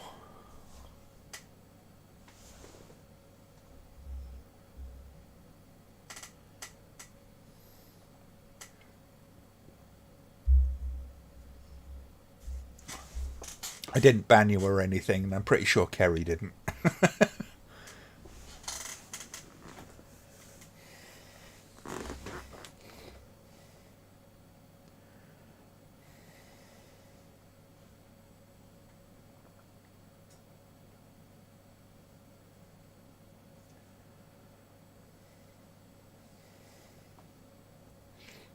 Oopsie doopsie.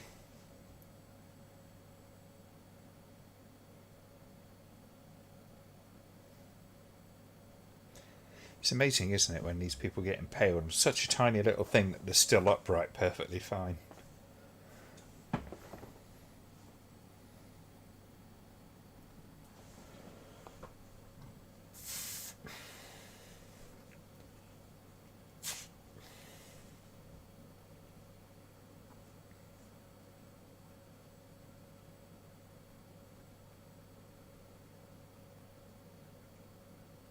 Just back after dinner. Hello, welcome back. We're saying that these town scenes were filmed in the village of El Velon in Madrid. Okay. There's some really beautiful locations. Spain's got some really kind of interesting locations.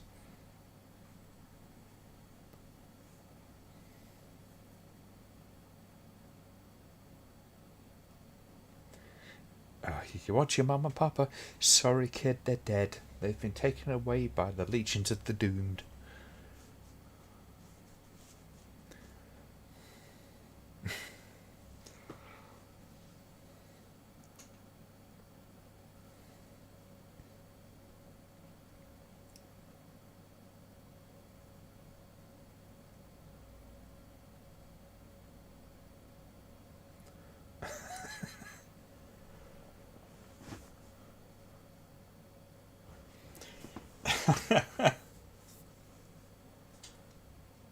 Yeah, I don't know what that was about, Simon.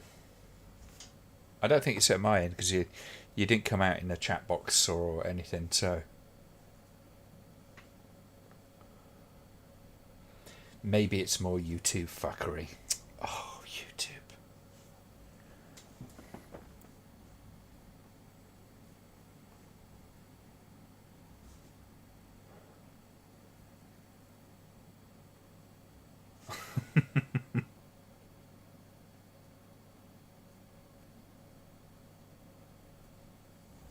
Have you been Google Earthing it, Simon? It's kind of cool to do that sometimes. It's the best movie I've seen since Halloween 4, The Return of Michael Myers.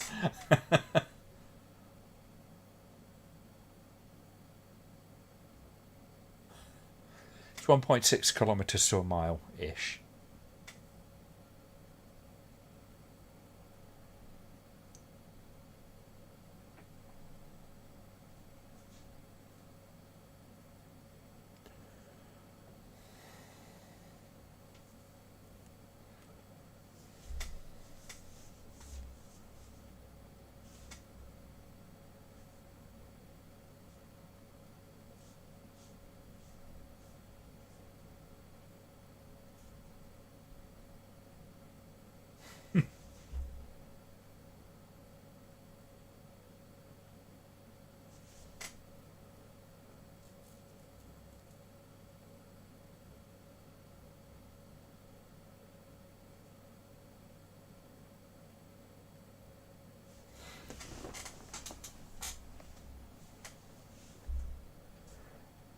Actually quite like Halloween 4, well, the opening scene at least. I find that the Halloween films after 3 were just incredibly throwaway. I can understand why people enjoy them. Really, I sort of shut your brain off and eat popcorn kind of stuff, and that's fine. I don't find much in them for myself, but they got worse as they went along. I can't say I've got much interest in even like the latest ones, which, yeah, it's just like, why?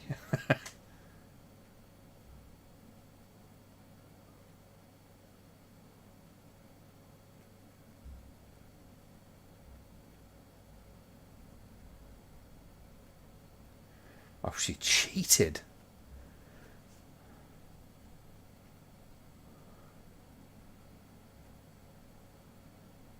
I like most of the Halloween movies, but I wouldn't argue they're great cinema or anything. First one, great cinema. Second one, rather perfunctory sequel, but still pretty decent. Third one, interestingly different. if cheaply made, and the rest of them were just like kind of, it's another Halloween movie. Same with Friday the 13th. You know, you have first one was quite the movie. Second one, bit sort of janky on the kind of continuity kind of thing, but yeah, why not? Third one, only really remarkable for the 3D, and then the rest of them were just like, oh, yeah.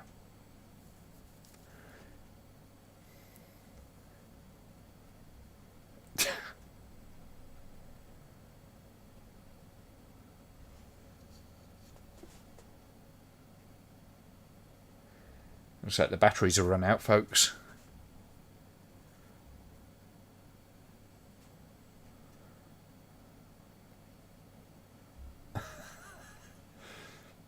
It's like they're anti-solar powered, isn't it?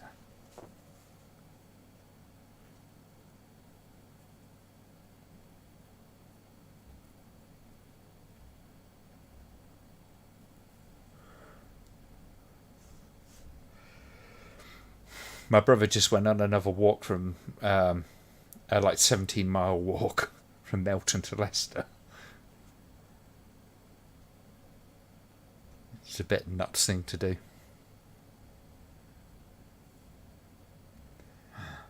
And that's it. Their batteries ran out. And the film is done. Black Christmas is different in some ways, scarier, as the killer is a demented human, not a boogeyman.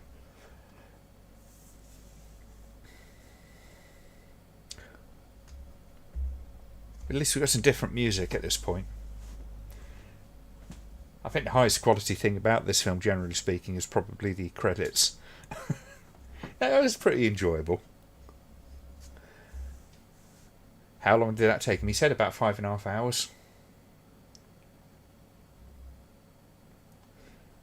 But that's quite a hard hike as well, so yeah. He likes his walks.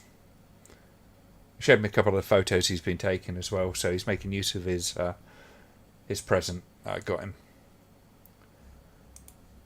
But that's that. That is that for the return of the Evil Dead. So, what did you think, guys? I mean, they are very, compared to most films of present, are not terribly high energy films, but I kind of like that. Might have to duck out shortly as I have work in the morning. You're working on a Sunday? That's not right. But do what you must, Simon, and thank you for joining. Always hated to send it. It's the weakest of the Blind Dead films. Feels like Diacerio, Saw the Birds, and again, it was like, hey, I know how to end this. Yeah, it's a bit like, kind of like, okay, there's not even kind of like the slightest bit of a chase at the end. But pretty decent. I quite enjoyed that. An original cinema advert poster in 1982 for the USA for Age 3. Okay. I guess, man, yeah. Where is he? 19 miles, 5 hours, 50 minutes. There you go.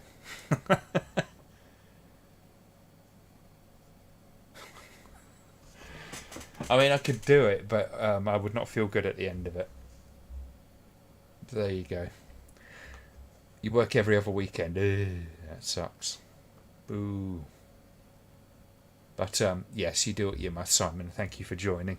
And thank you for the trivia. And I'm sorry you seem to kind of drop out of communication at about that 3/4 mark. I'm not quite sure what was going on there, but YouTube being YouTube.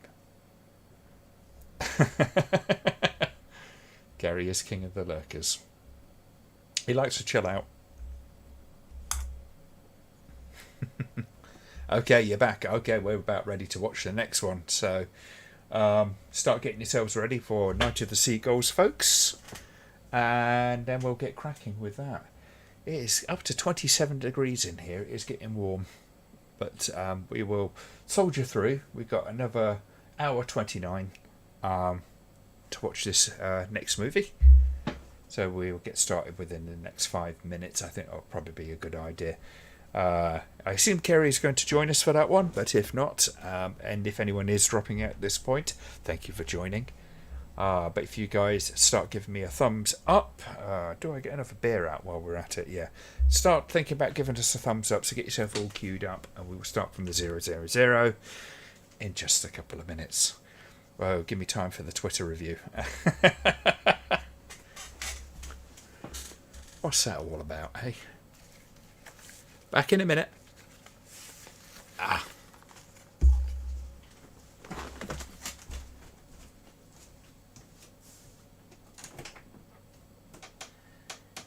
Beer, where are you, beer? There you are. You hiding from your Uncle Glenn. More beer. Oh man, are we skipping over the Ghost Galleon and going right to Night of the Seagulls? I can't find a copy of the Ghost Galleon. So, yes, we are skipping by it. Okay, Kerry. I assume there's enough people to make this worthwhile. We could take a quick straw poll if you don't want to go for the double bill, but I'm up for it if you guys are. What do you reckon? Richard hasn't seen this one. Karen, let me know as soon as you're doing the Twitter thing, and we will get started. Make it quick. Hurry, hurry, hurry, hurry. Are you done yet? Are you done yet? Come on.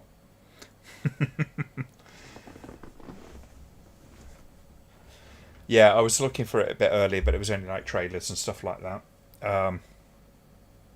But if you can find a link to one somewhere, then I'm happy to use it. I don't think it was on like Amazon or anything like that, so that would be a bring your own media, and seeing as not too many people have got it, probably have to skip it by and vote yes.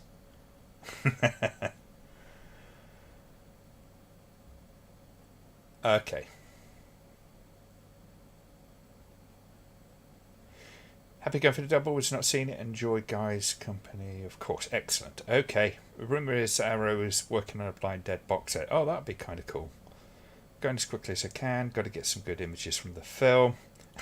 You might have to just start the film in the background, Kieran, because we're going to have to get started, because otherwise we'll be here till 2 in the fucking morning.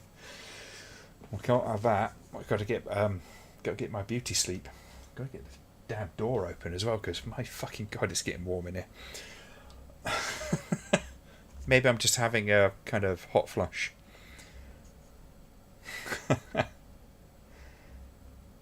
Okay, folks, stand by then. Yeah, Kieran can catch up with us as soon as we because he'll probably bugger off and watch it on his own anyway.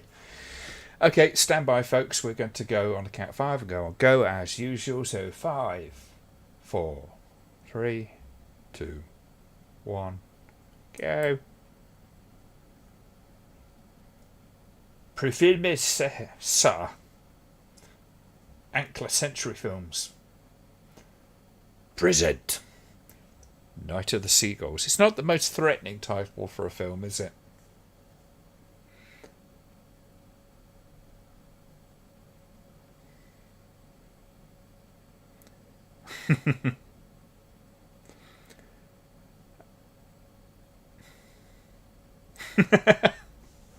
I hope you get better soon, Byron.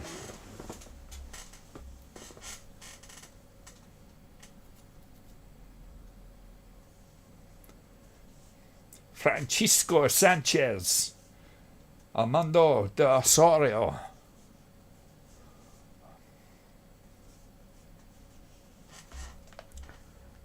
I might have to full screen this.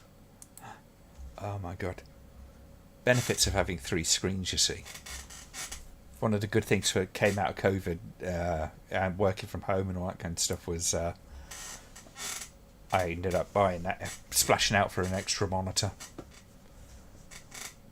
Same intro used for the other films. They've been very economic. It's not actually surprising when you see the release schedule, though. I mean, a year for each film is pretty damn fast work.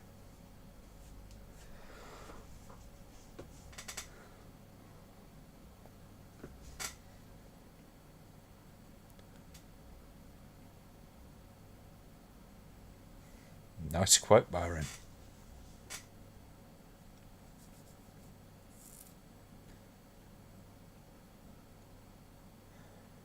I don't know. Sequels.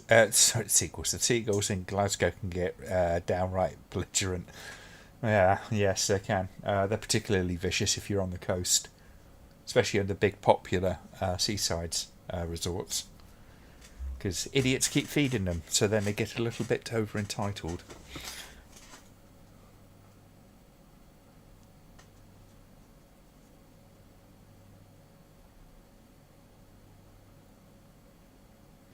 People forget that, they're not just lovely little feathered creatures, they are wild animals, and actually can be quite aggressive.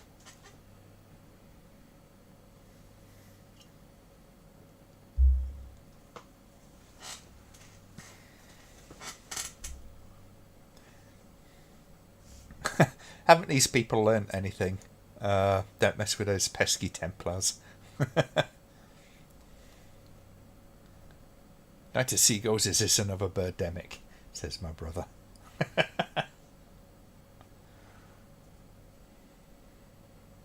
I assume, Gary, you've watched the Riff Tracks Birdemic.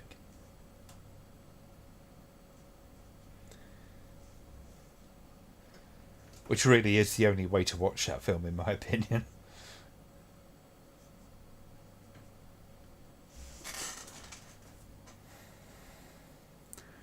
There's no body here but us dead folk.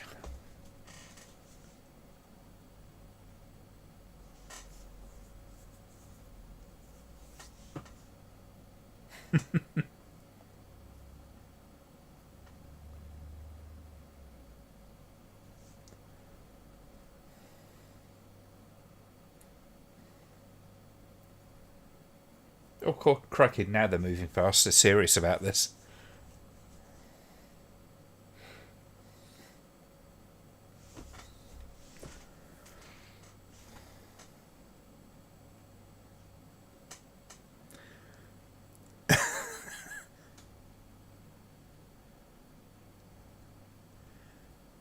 Why is he wearing a tea cosy for a hat? Why not?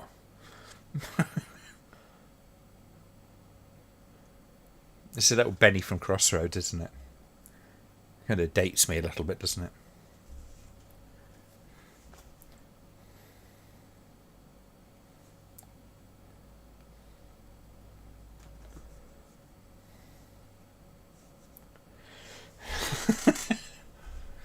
What's with these Templars? They just kind of rove around, just go, yeah, random yokel, fuck him.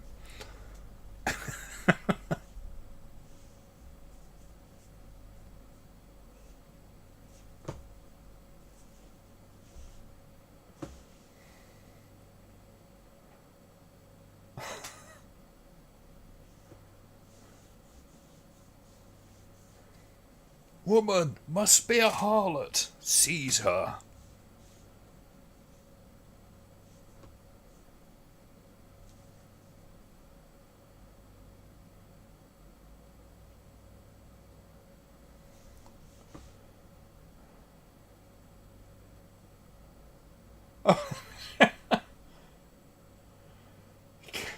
Well, costume's having to do its work for the day, isn't it? You remember Crossroads, you're not alone, Glenn. I do remember going to watch a panto and it had Benny from Crossroads in it. We travelled all the way to Birmingham to go watch it. And it had a 3D section in it as well. So you projected a 3D film, you put your glasses on.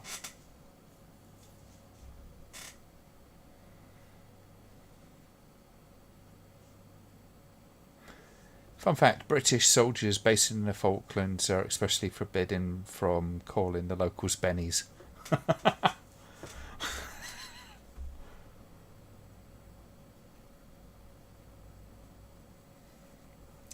Well, you would hope for a little bit of respect from our lads in uniforms, wouldn't you?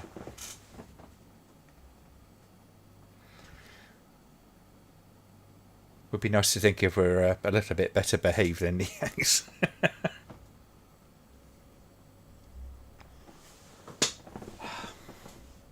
Wait, what? You haven't got a wooden cross?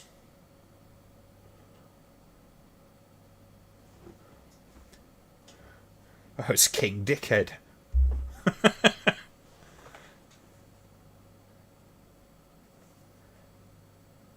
Benny had the greatest TV mystery. He went up a ladder and was never seen again. I am Lord Douche. I have come to look at your breasts. Jiggle, jiggle.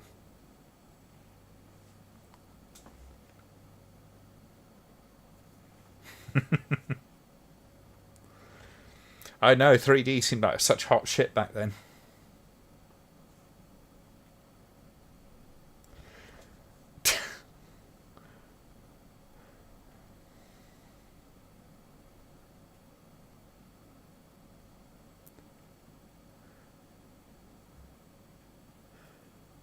They've banned the use of the term Doris, too, in the SAS. I don't know that term. These guys really don't know how to treat a woman.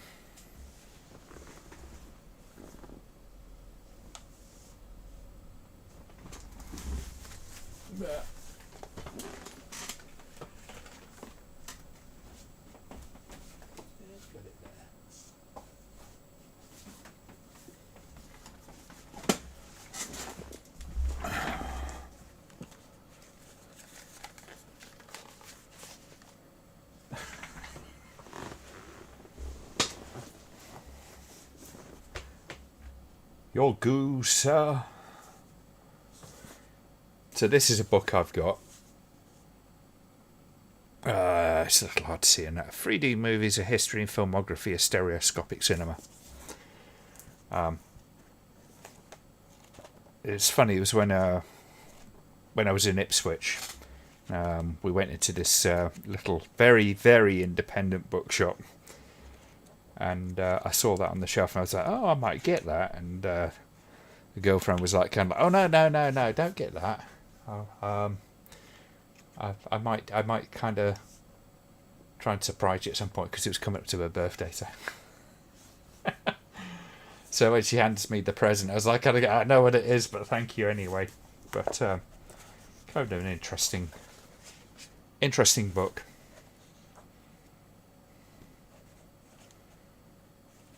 Yeah.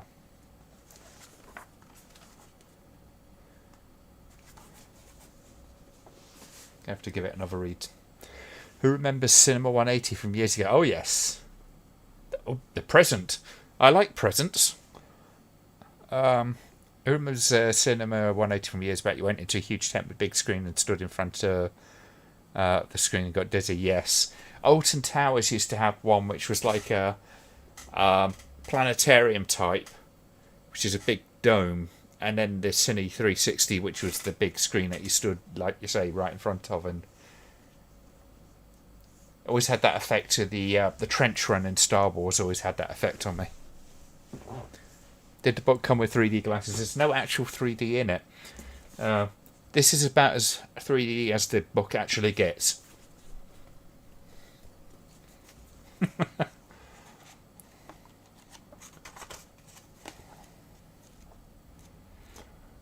Bit of an obscure little book, but kind of good.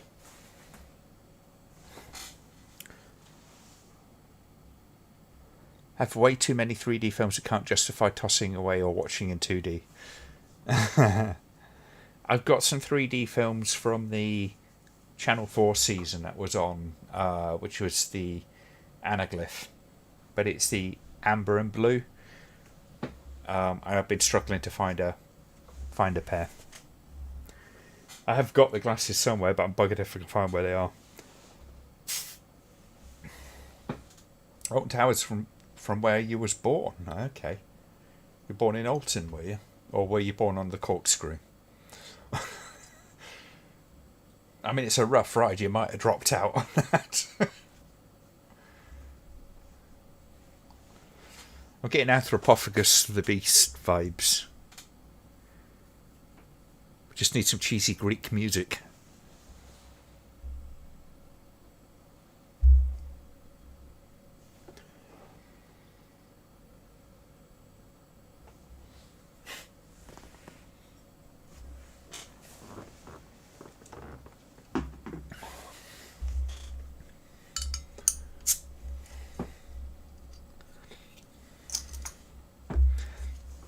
As much as I've enjoyed some 3D films, I wouldn't want to see every film in 3D.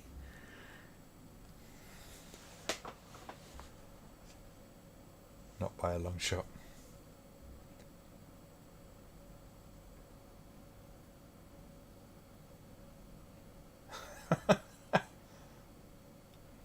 We only have spam, spam, spam, egg and spam here.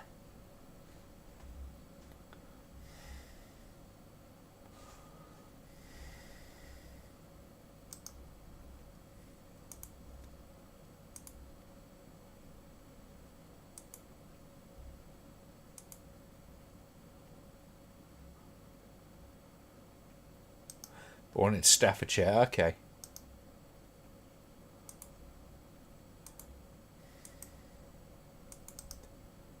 It's a beautiful part of the country.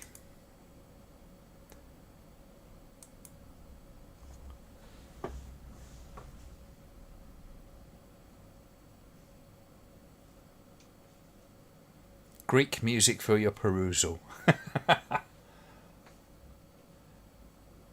I just watch Island of Death for that. Destination understanding, destination understanding.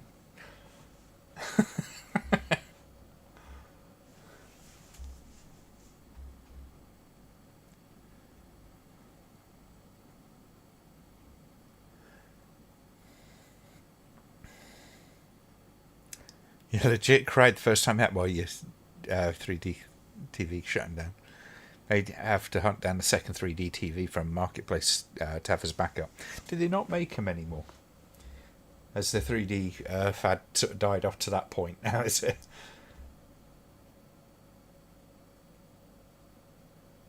See, I don't know because I haven't been to the cinema for a long time. I just I can't face going to the cinema screens these days. Are they still showing 3D films much, if anything? Nah, I don't want to give Masterakis some money.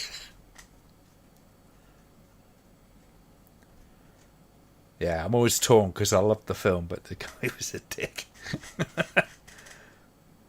No, they stopped making him years ago.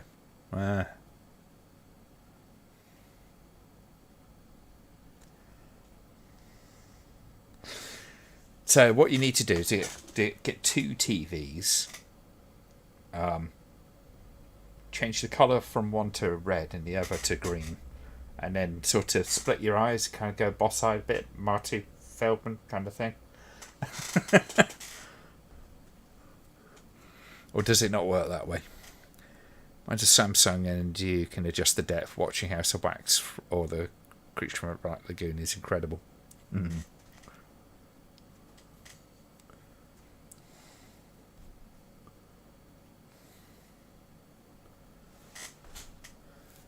That's Albert Steptoe.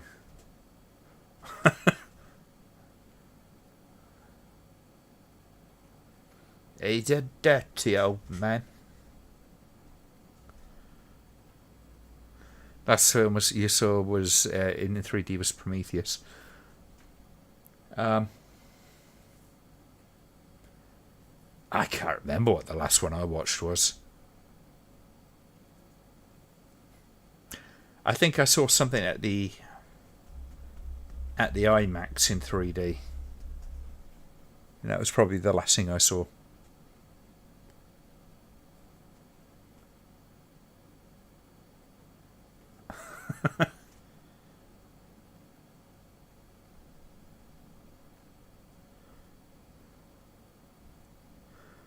Last 3D I got was Flesh of Frankenstein. I've got that I recorded off of Channel 4.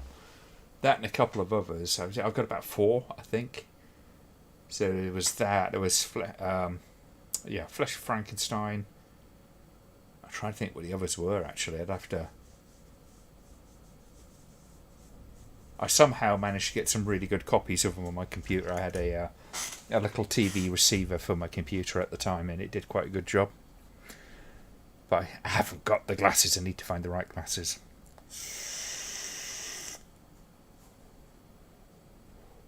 The 3D didn't help Prometheus. No, it wouldn't.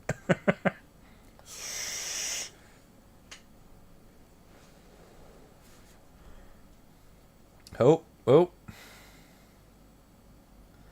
that's some serious derp face going on there.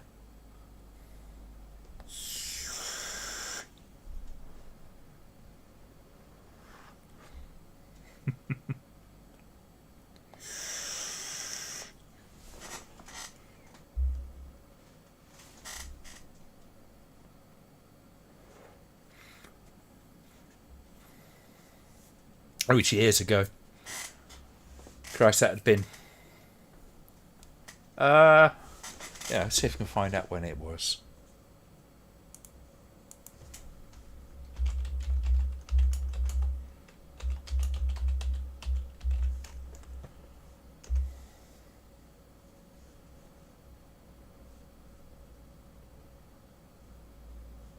Uh, 2009. There was a lot of stuff on it as well.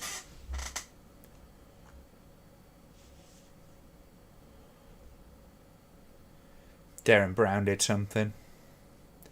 Something with the Queen. I think it was the coronation in 3D. Flesh of Frankenstein, Friday the 13th, Part 3. There's Miley Cyrus concert they did on it.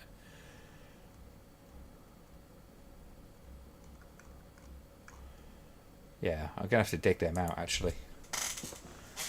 I might see if I can find some of the 3D glasses on Amazon. They did them for a while, then they stopped. I couldn't find them last time I looked for them. It's another town loony, yes.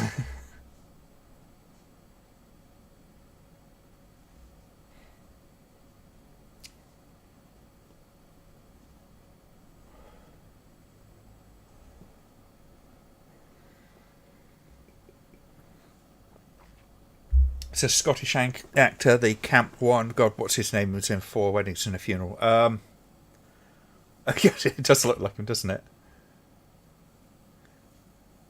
And now I've blanked on the name.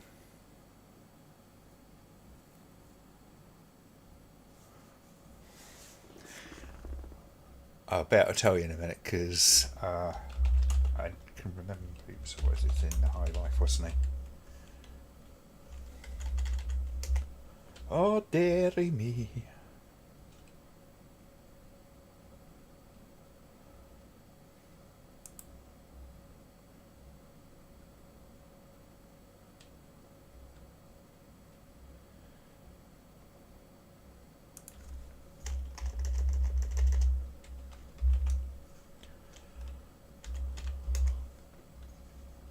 Alan Cumming.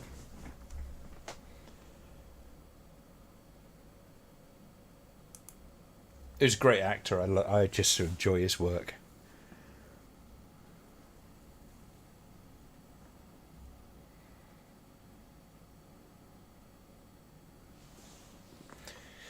Yeah, the US Friday 13th on Part 3 on DVD.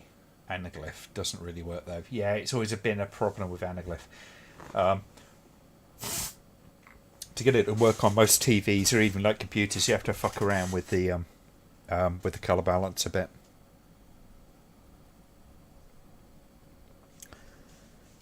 Town loonies need to meet their quota, yes.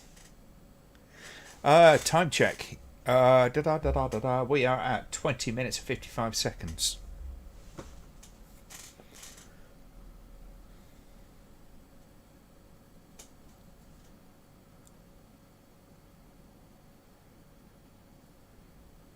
I don't know if he was, to be honest with you, but I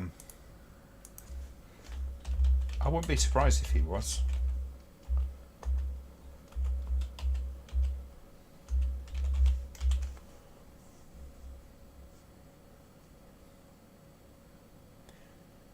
Yeah, he makes a brief appearance in the funeral sequence, apparently. One of them.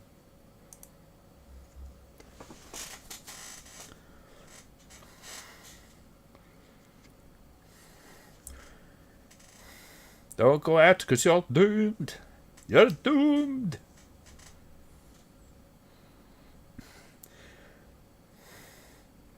Don't go onto the moors. Stick to the road.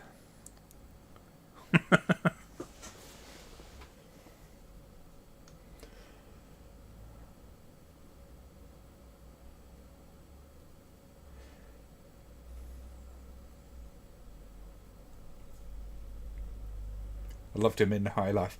That was a weird TV series, but it was quite funny. I did enjoy that.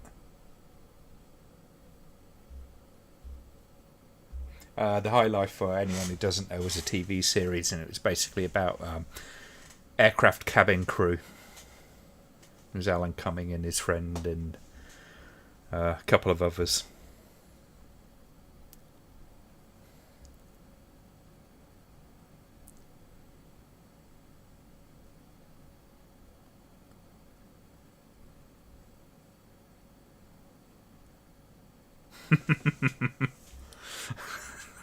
Yes, indeed. Have a nice day.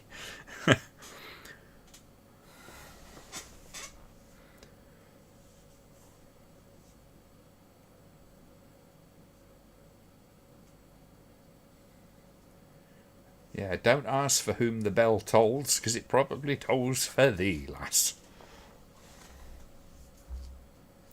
No, that's like that's like Seaside, and it's a horn. Some Airbnbs have fewer rules, yes.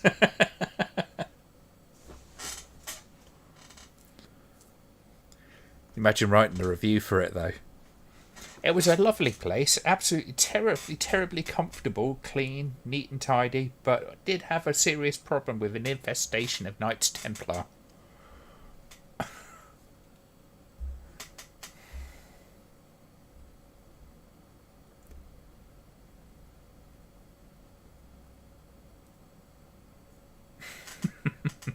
Don't know how the pilot managed to fly a plane. He would make Murdoch seem sane, yes.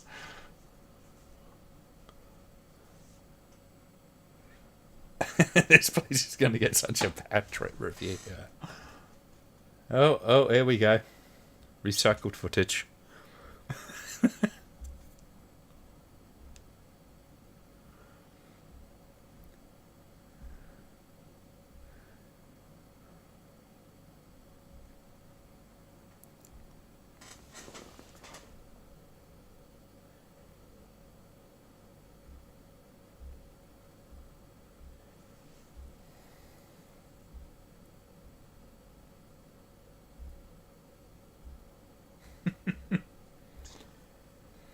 It's alright, it's just the movie's soundtrack, it'd be fine.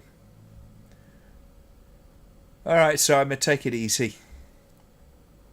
Have a tolerable day at work at least tomorrow.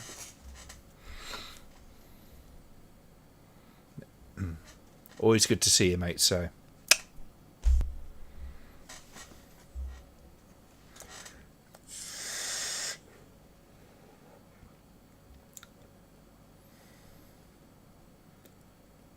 Their sarcophagus lids do sound like exactly what they are. Styrofoam. They're not quite that bad, but yeah, I do get where you're coming from.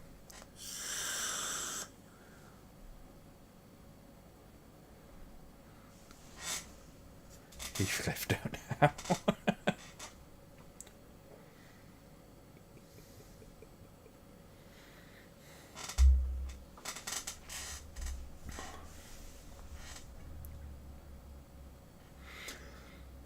What that noise actually is, it's Björk is just having a wander around a forest singing a new song.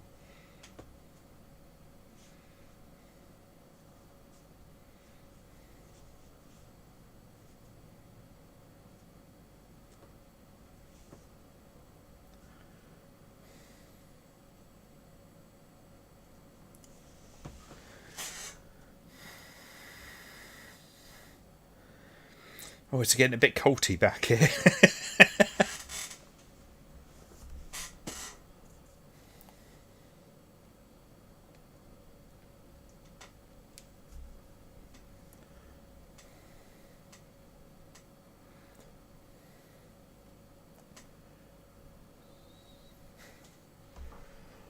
It's the old Seagulls choir practicing.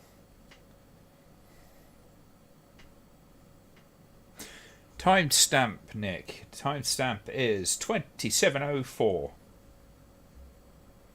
Imagine if Kate Bush, Björk, and John Rhys Davis started a band.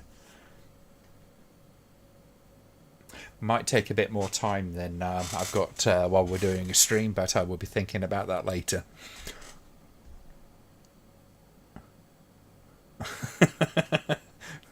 Filming of the new Joy Division video continued, yes.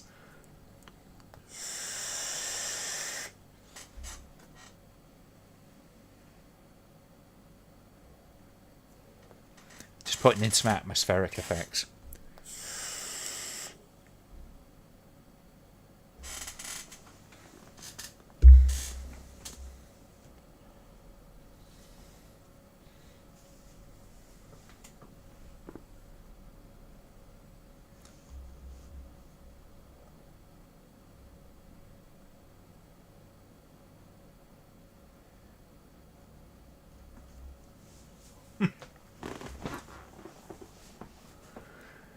I'm getting Frozen Screen vibes at the moment.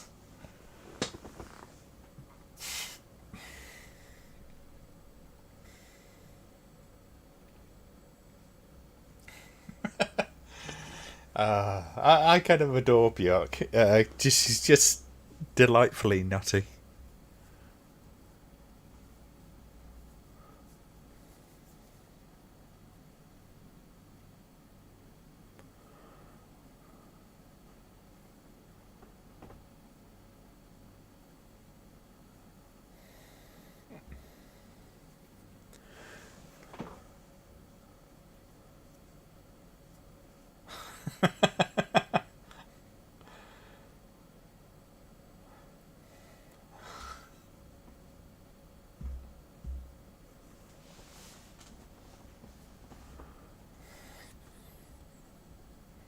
Those pesky Knights Templar.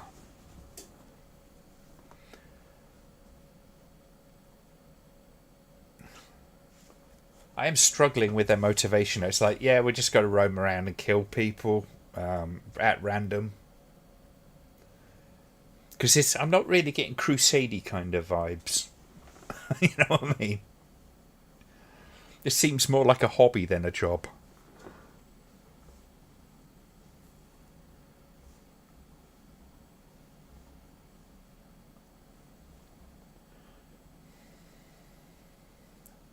Wow, that night for day, though. Or day for night. Night for day is a very different technique.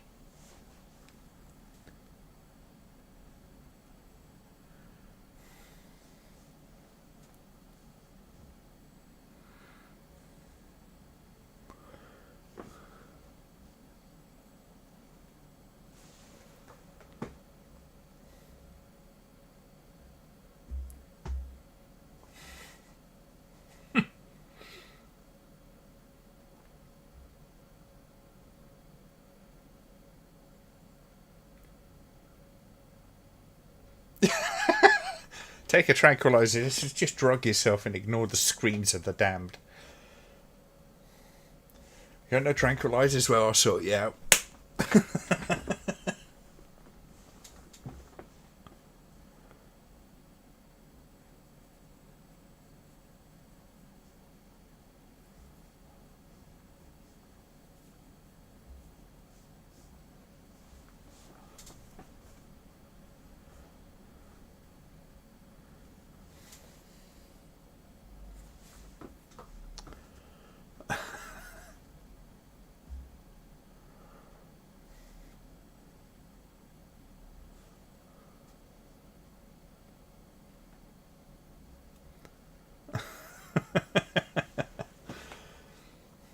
Alan Cumming is Quasimodo.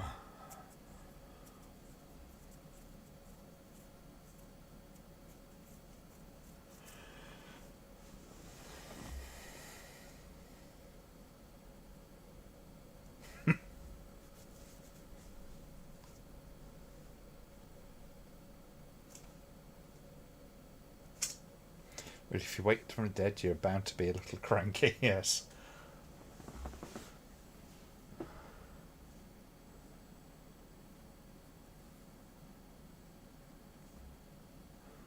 I mean, they're very casual about their sadism, it has to be said.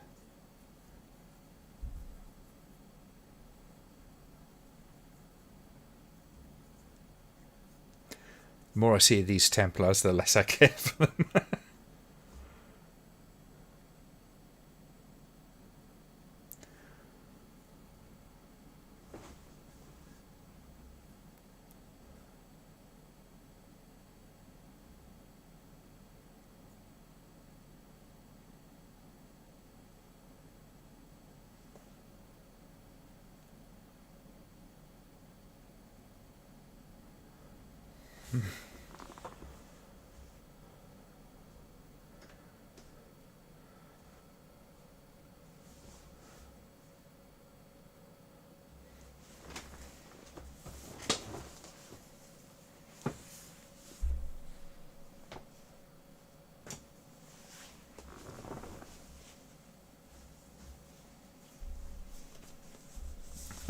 What?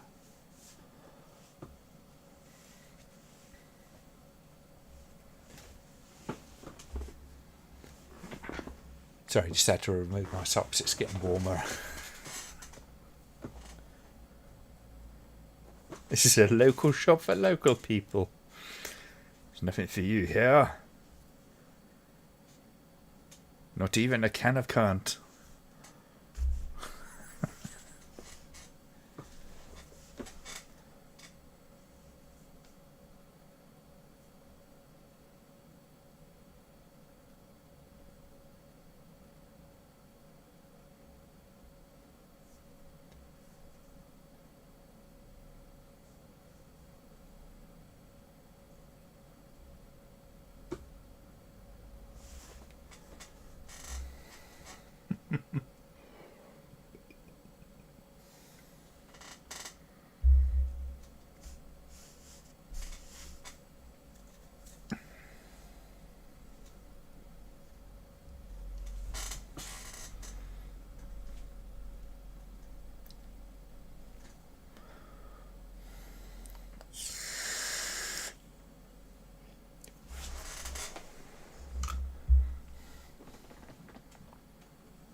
Sharing much? I live alone and my parents are dead.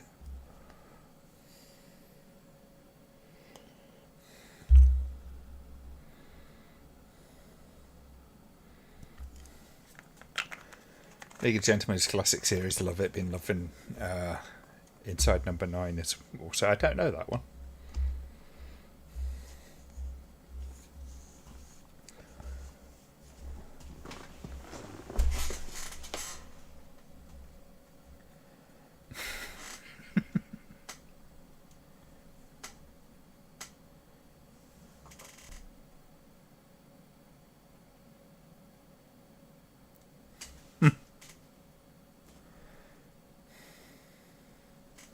At least until you've carried the shopping home.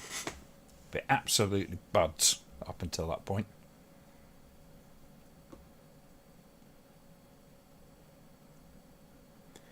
Love the League of Gentlemen 2. Man, I got a weird taste. There's something kind of wonderfully crazy about that series.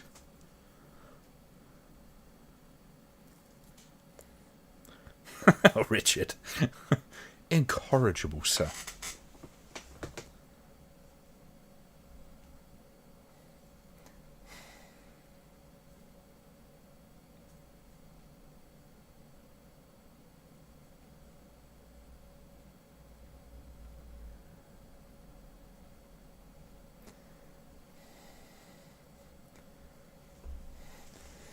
Keep out the dead. Keep out the dead.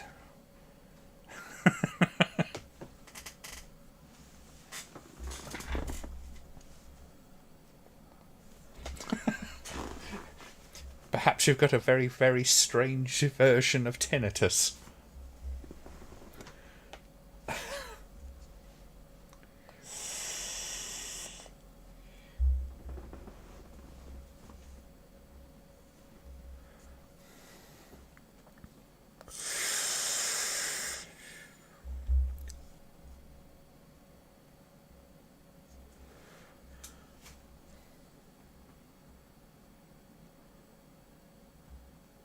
Thank you, Adam.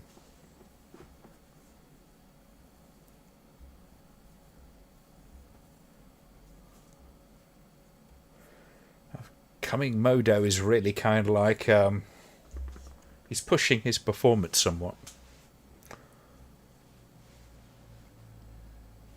What? You don't want to go outside, milady?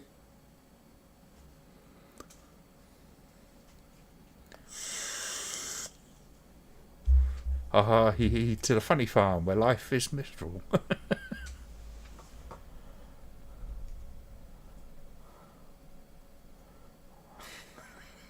The dead on hold should be kept out. I'm a deadist.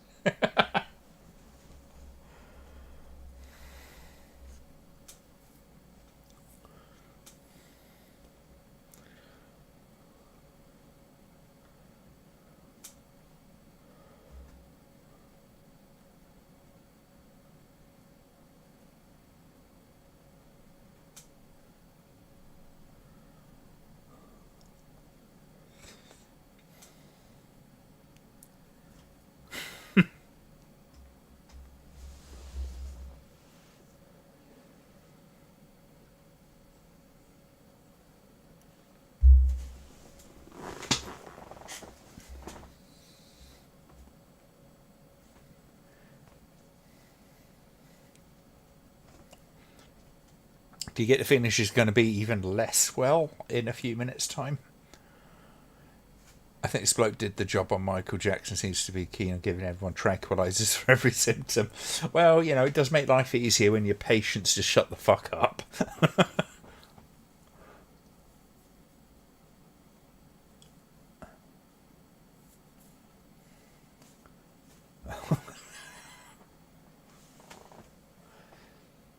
They can't give one of the old crones away, could they?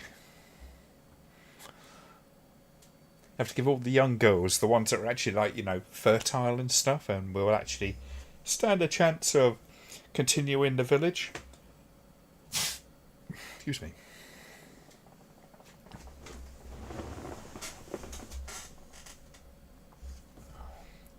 And there, ladies and gentlemen, is our justification for the title Night of the Seagulls.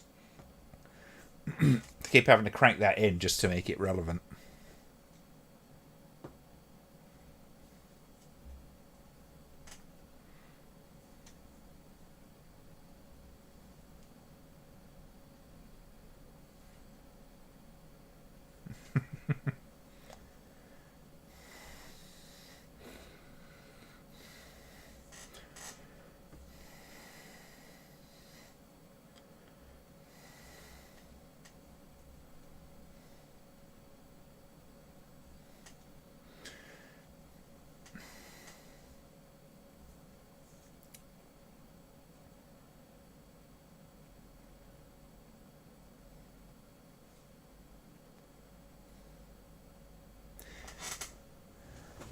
So it's the birds on the smaller budget. It's all long shots as well. Just couldn't quite get those birds to behave.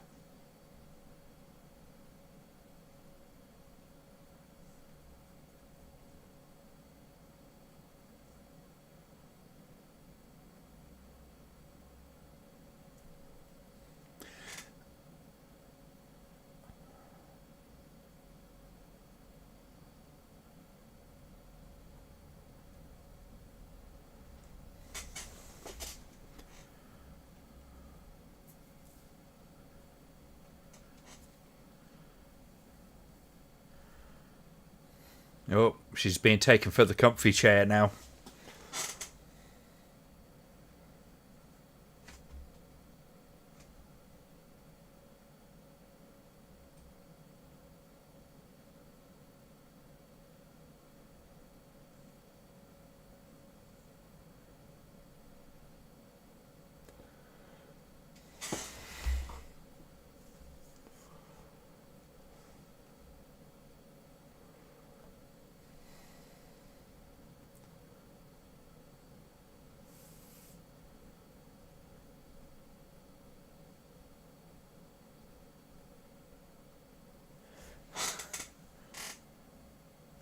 Day for night will never get better, will it?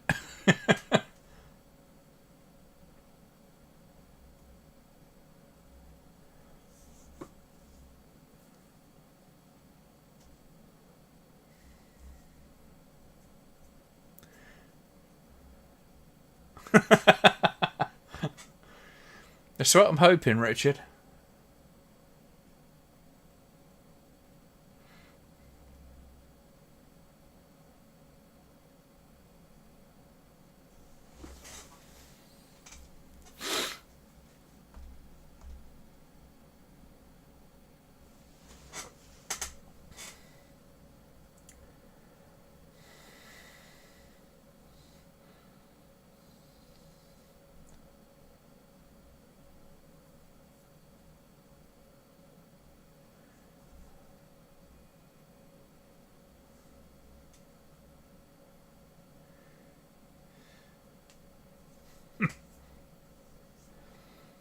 Just get a little bit of something on your mouth there, mate.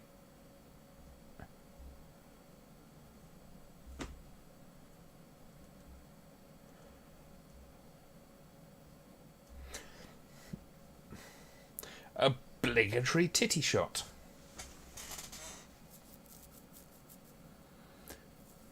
So she's just had a tranquilizer and they're going to drink her blood.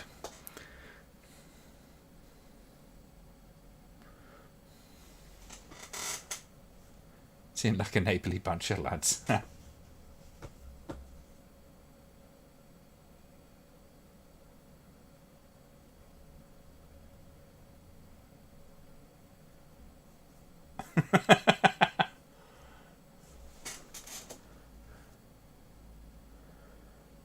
Oh, she had crabs.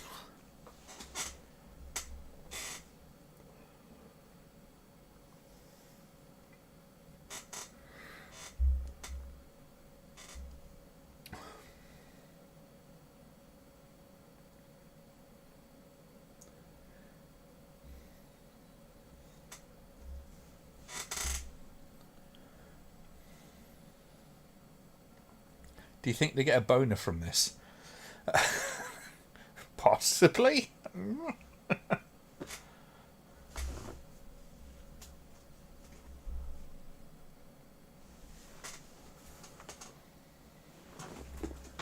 sure they're perfectly outstanding men of God. It was the 70s, everyone had crabs.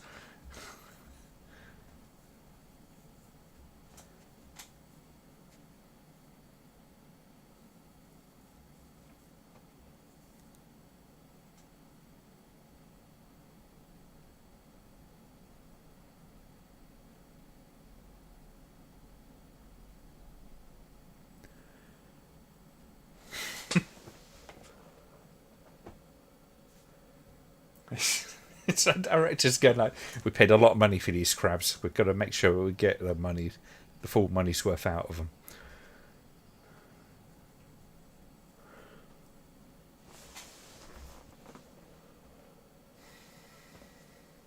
No crabs were eaten in the production of this movie.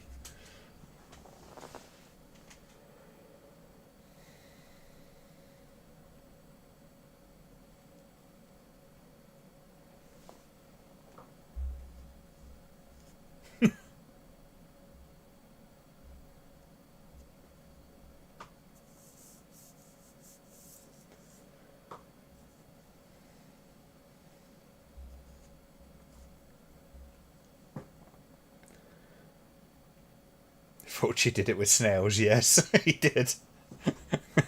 Unfortunately.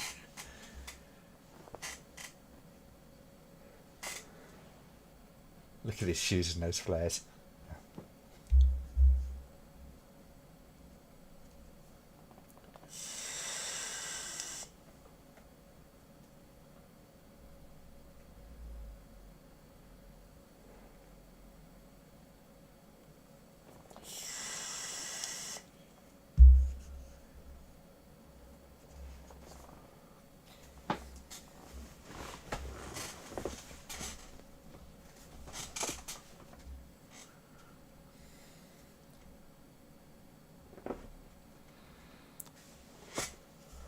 She's gone for the night.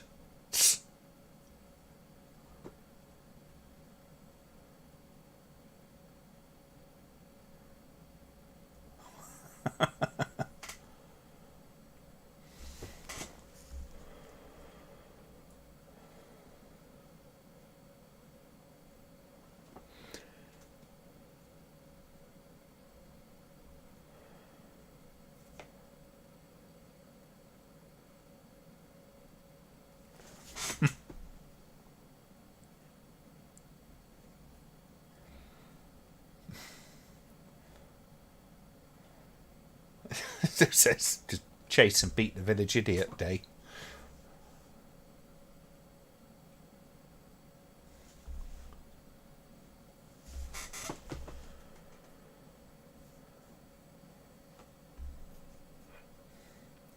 Just Dr. Stein. First name, Frank.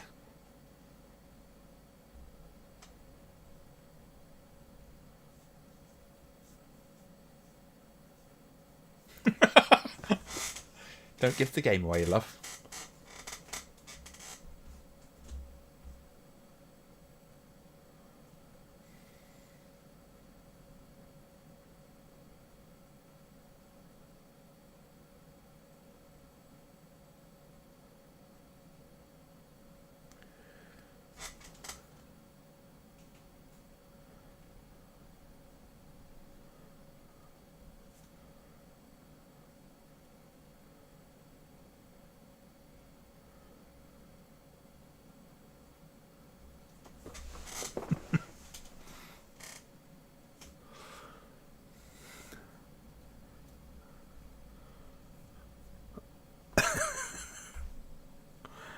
Italians really had a love for soft focus around this time period.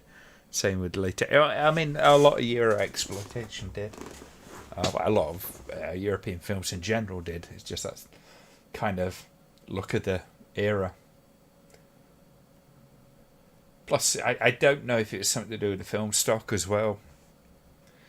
But that Vaseline lens kind of look is a very European thing.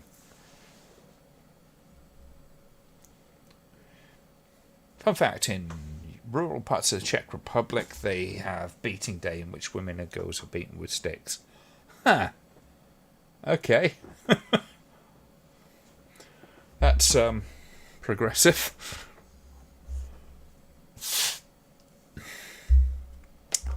Might have to just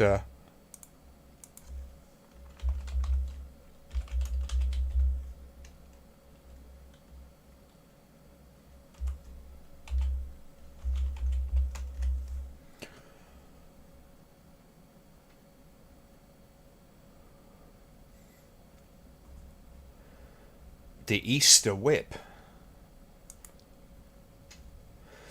In the Czech Republic, Slovakia, and some parts of Hungary, Easter whip is used as part of a tradition of spanking or whipping on Easter Monday.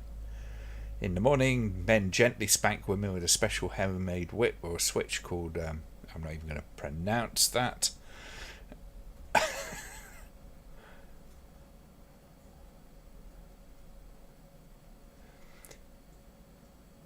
It's kind of fetishist kind of thing.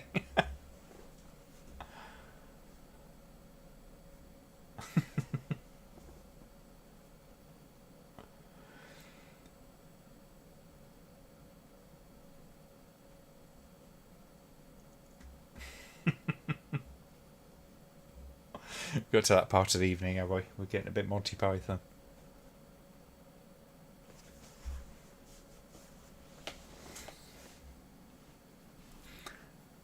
Whacking day, yes.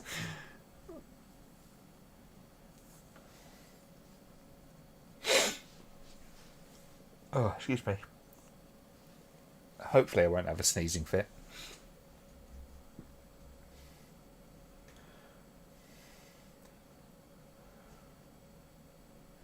It's a deathogram.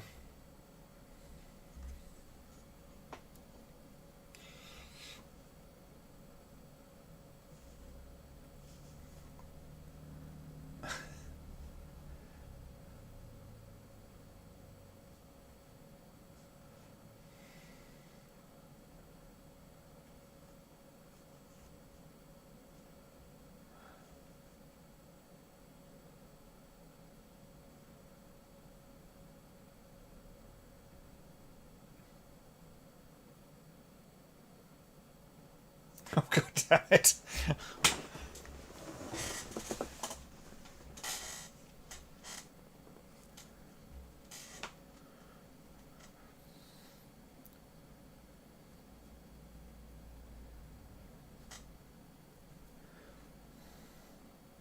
Send one of the crones. They're near death as it is. I mean, yes, it's going to make their Templars shirt ripping kind of thing a little less enjoyable, but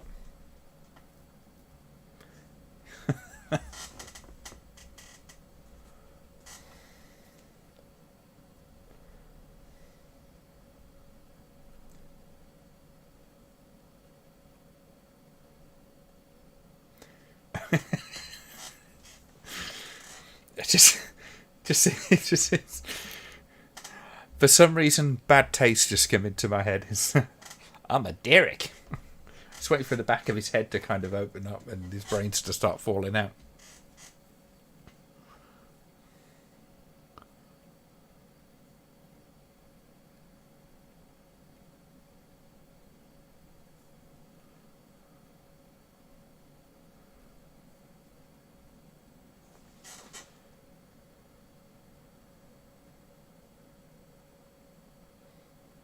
I will give that actor credit. He does that dead leg kind of thing really, really well.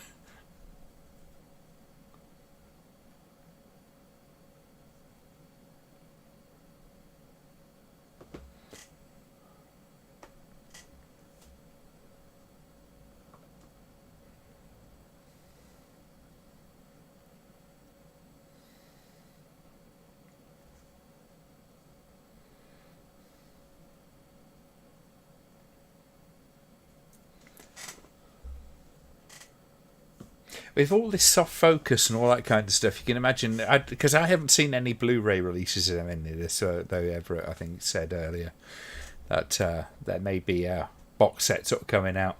I imagine even on the Blu-ray with all the kind of upscaling and all that kind of stuff, it's still going to be very, very soft film. This.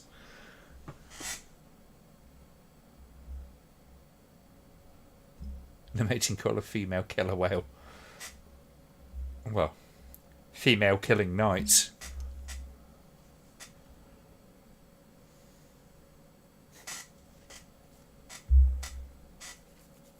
He takes a lot of responsibility on his own shoulders, doesn't he? This person passed by my house, therefore I have a responsibility to him.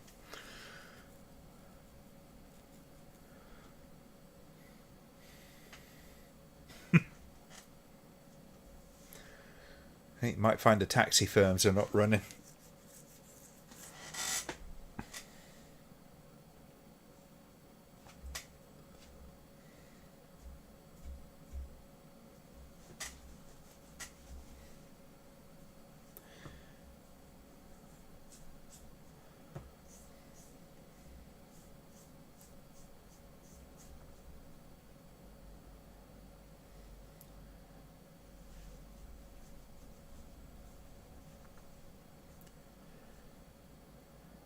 I mean, obviously, this does actually suffer a little bit of the YouTube compression.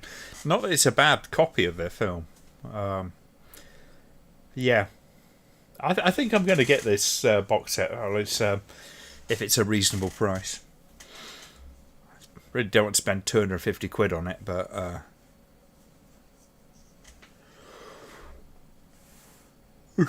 keep me.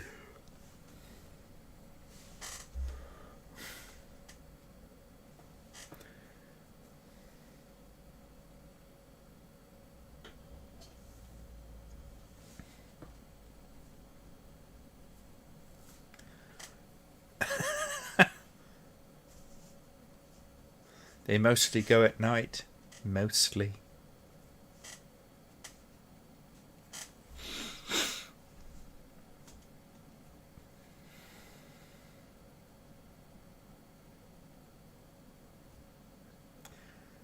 It's either Lucy or it's the pizza.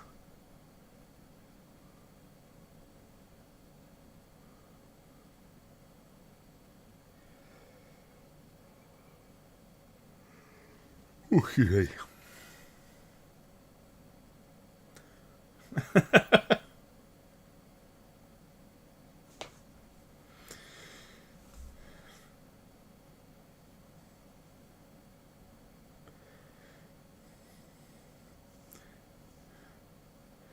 So the pizza company was so crap they delivered a village idiot instead.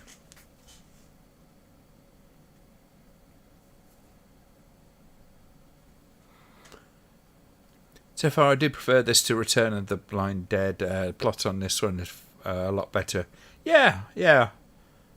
Return doesn't have much of a plot, does it, really? But, yeah. Definitely a bit more going on in this, isn't there?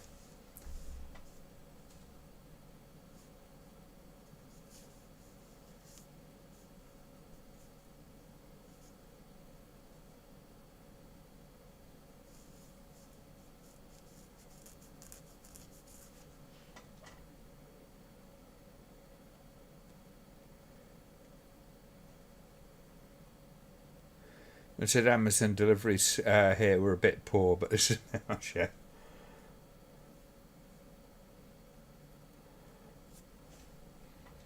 Amazon Prime sacrifices.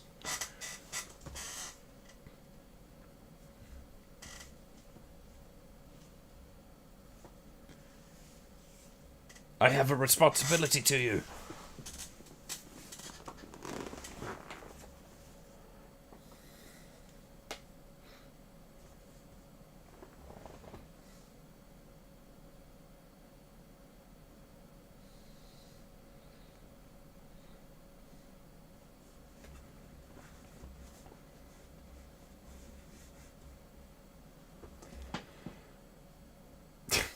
So that's why girls are called birds. Plot and pacing are on this one. I would say it actually surpasses the first in regards to how creative it is. Yeah, yeah.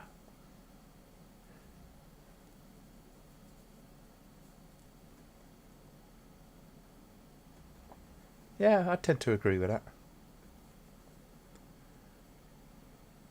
Alright, good night. Sleep well.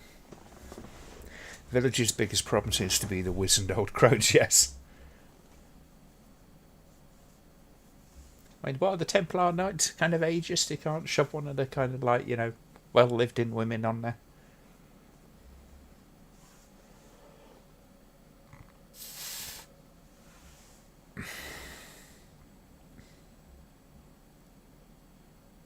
Hope to take part more often in the future. Well, you're very welcome to. Bye-bye.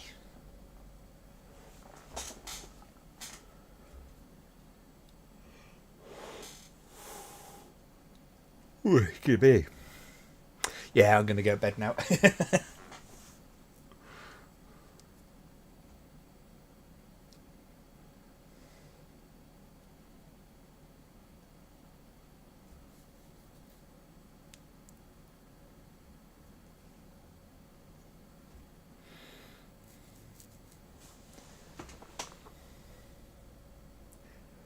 Night of the Crones would be a good title for a horror movie. Somebody's got to have done it.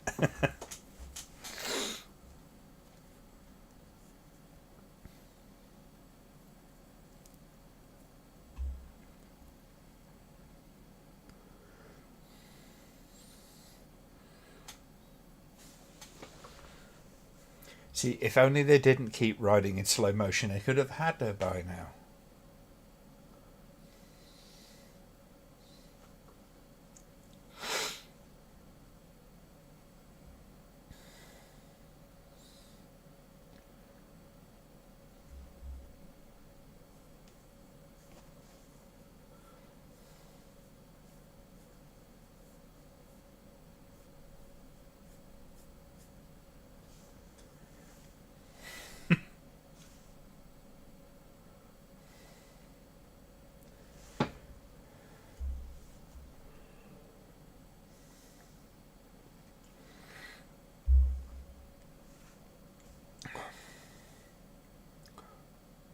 There is a random giallo generator.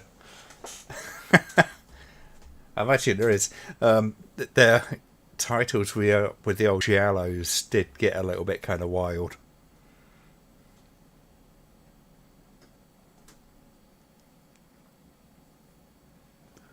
I've got one up there called Death Laid an Egg.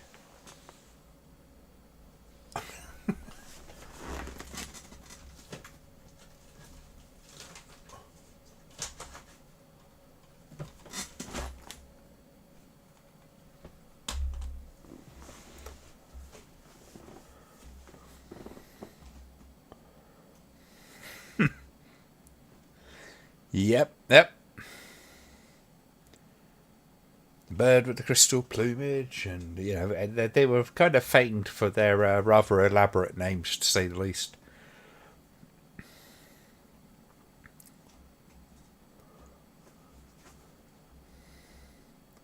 Okay.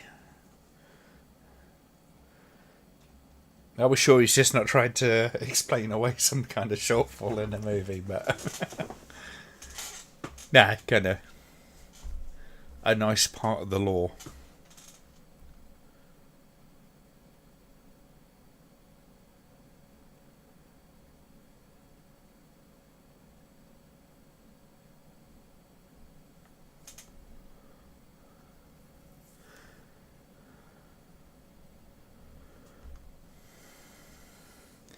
I think Don't Talk to a Duckling is kind of thought of as a giallo by at least some people. There's the usual cliches of, or at least kind of like the signifiers of giallo, which is be the black glove, usually broken glass, primarily female victims, which Don't Talk to a Duckling doesn't really kind of adhere to, but it is a murder mystery. So it comes close at the very least. Oh, so looking forward to getting a new chair. Wait till next Friday and I get paid.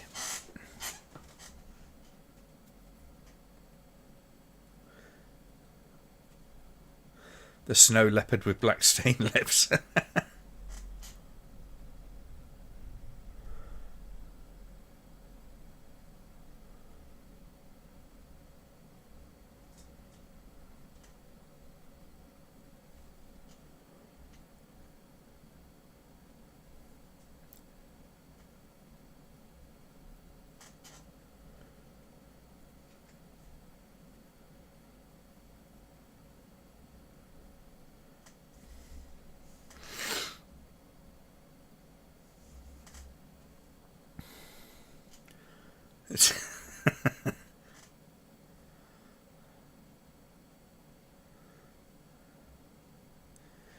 Yeah, but who's going to direct it? That's what I would say, John.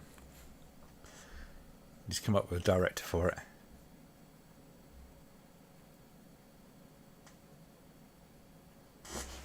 It's like Straw Dogs, this.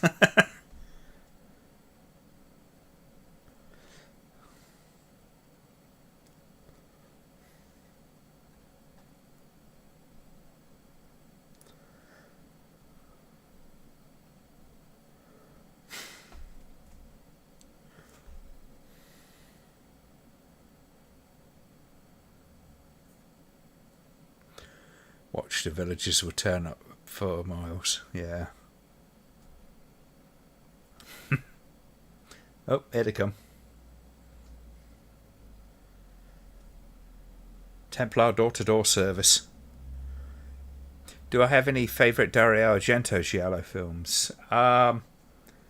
Deep Red obviously is a really cool one. Tenebrae.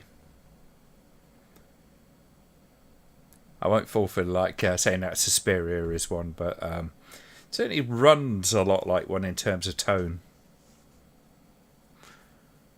I quite enjoyed The Girl Who Knew Too Much, which is not Argento, but yeah, it's a great giallo films.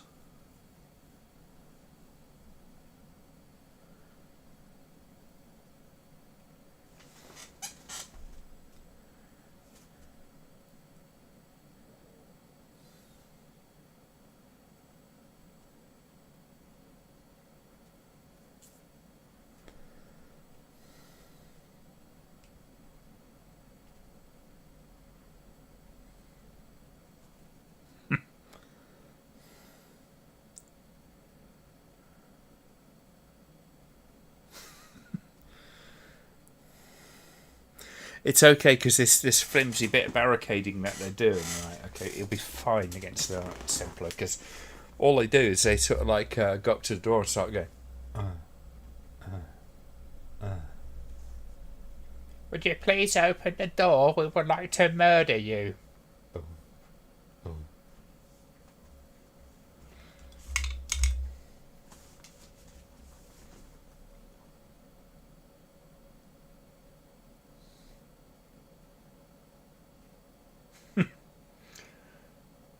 Oh, we're ripping off Night of the Living Dead now. Okay.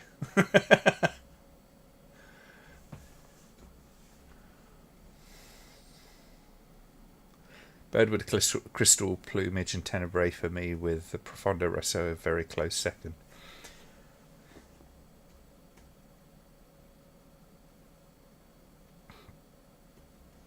Plus, that's where you keep all the nommy snacks.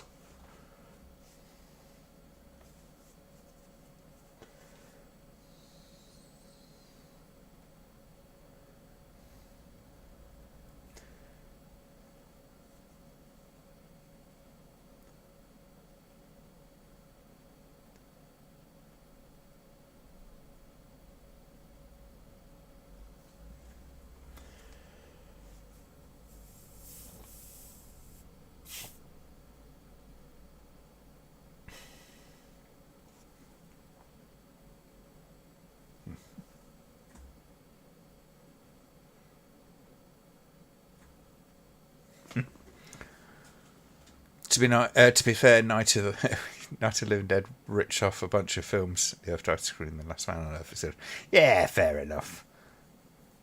But this should be Night of the Living Dead, Knight.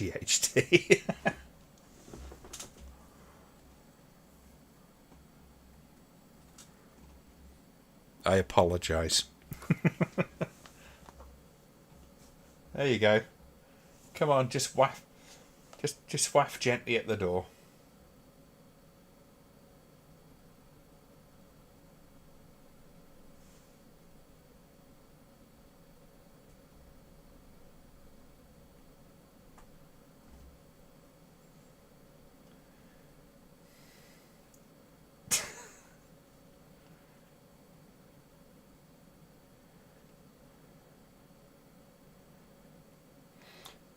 Now you position it right. You don't put the doors inwards. You open the doors and you put the thing kind of like up against the wall, and then hopefully they disappear into Narnia.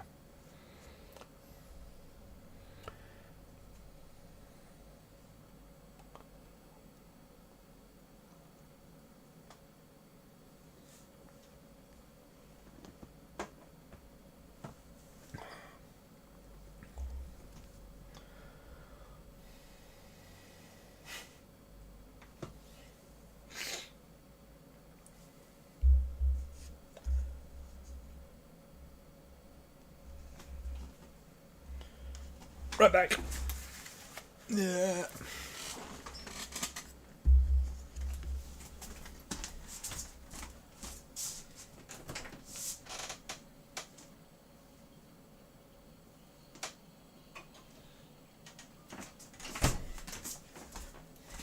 Up.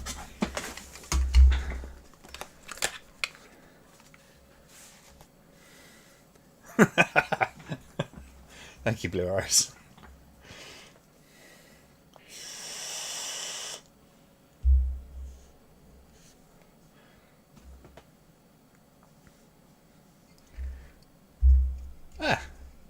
Is a fun fact, Everett.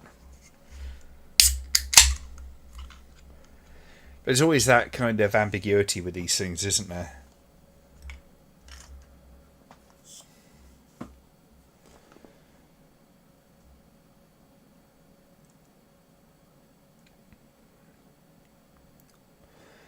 Glenn, if come across a friendly farm, it will definitely be in Narnia, but I'm telling them withholding judgment. Okay.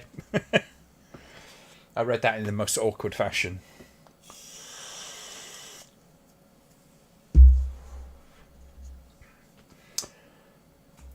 Bloody Knights Templar coming out from behind your fucking wardrobes, you bastards.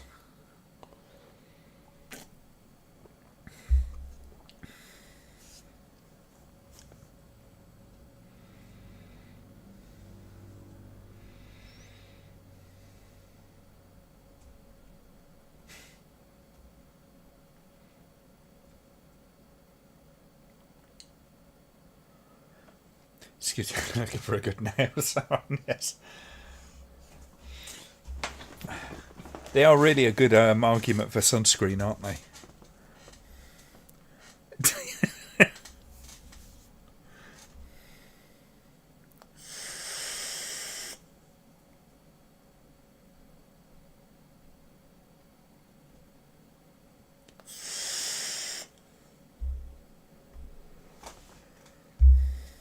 fend these guys off is a good Zippo.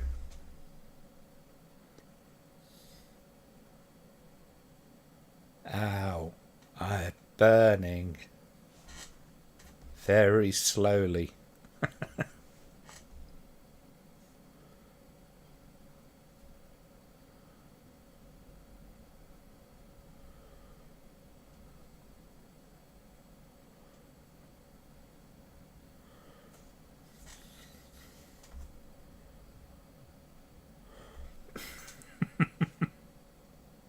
Might need some calamine for that.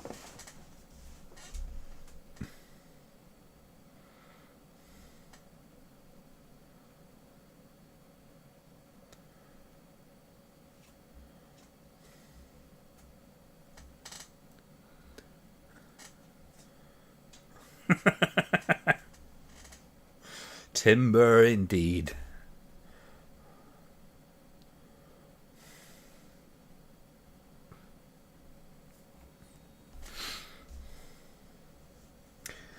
I made you.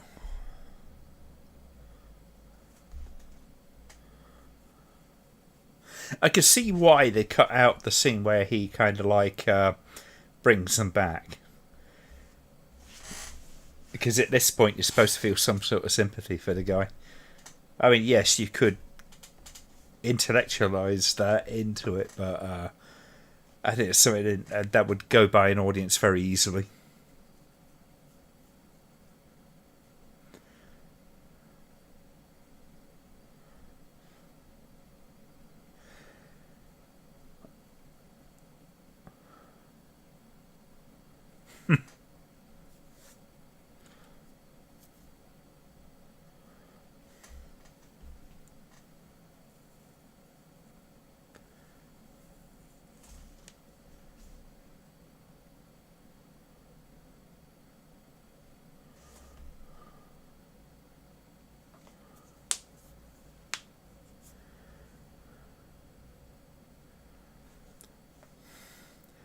Right, you sneak up behind him, set him alight, or watch.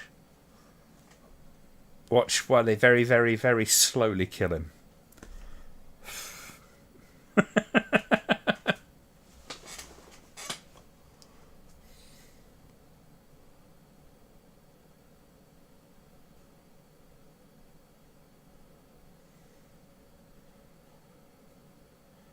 Give this man an Oscar. I have to say, though, I've enjoyed his performance.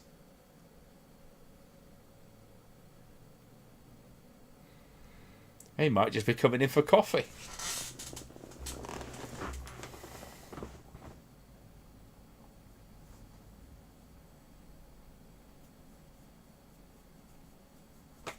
No, the basement. Did you not learn anything from Night of the Living Dead?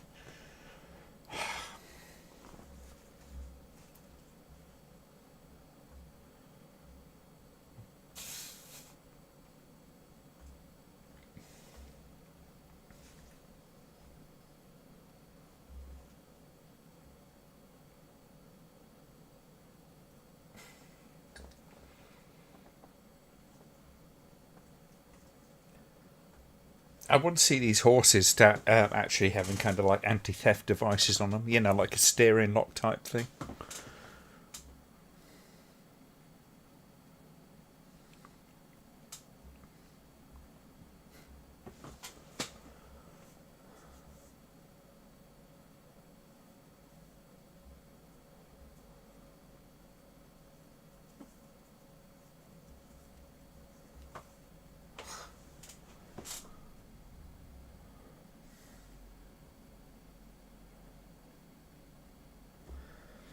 I'd rather stay in here and die being stabbed by a Templar knight than try to go off the roof.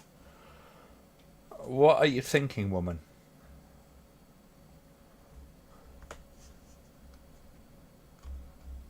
Henry, come in here and die with me. It'll be fun.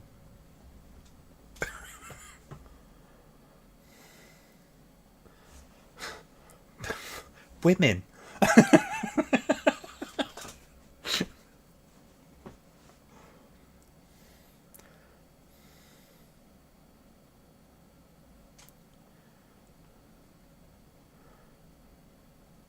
It's not even that high. What is wrong with you, woman?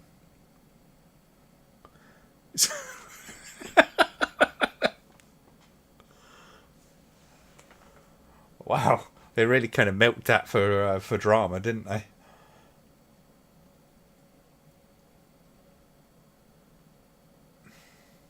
I can't get on the horse. It's too high.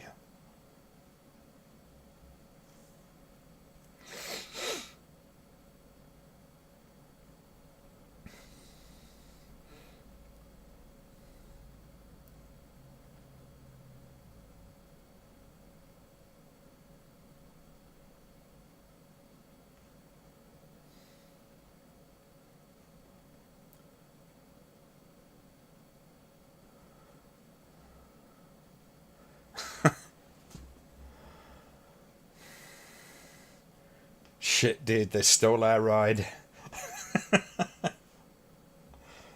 Yeah, bruh. That ain't right.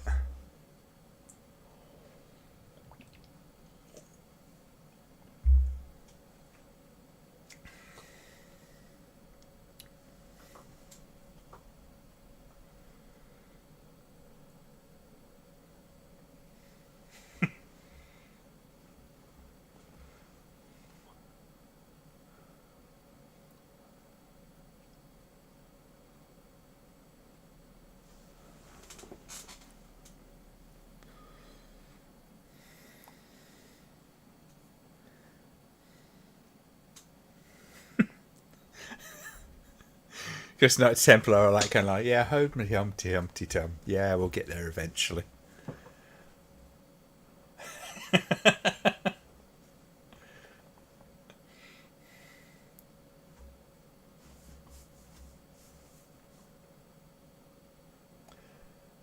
But we're not seeing the Knights Templar kind of walking behind it and lost their horses, looking really miserable and pissed off.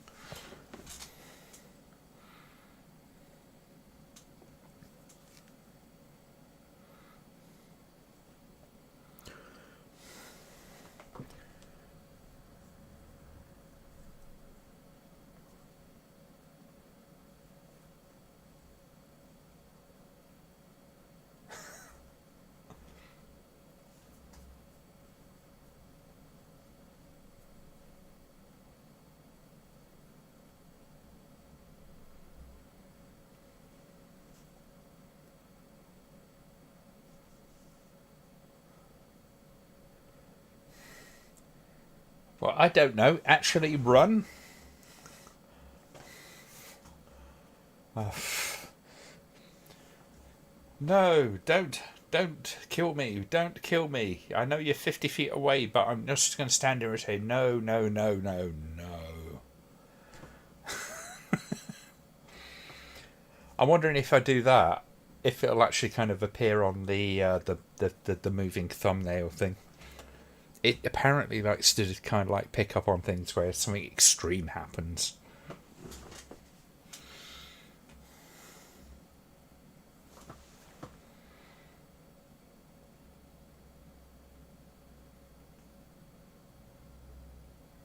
One does get the feeling it just wasted an awful lot of time saving.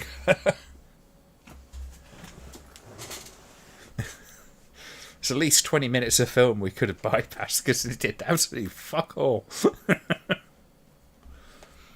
Not that I'm not enjoying the film, I am, but it's kind of funny to me.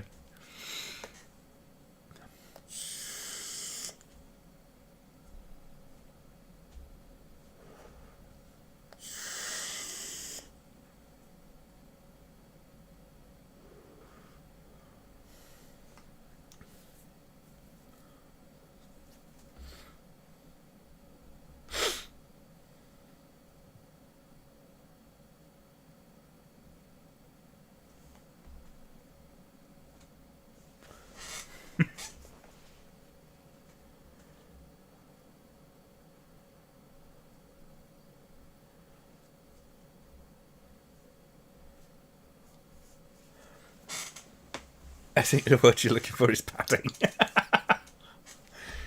It's a little bit, but it's forgivable.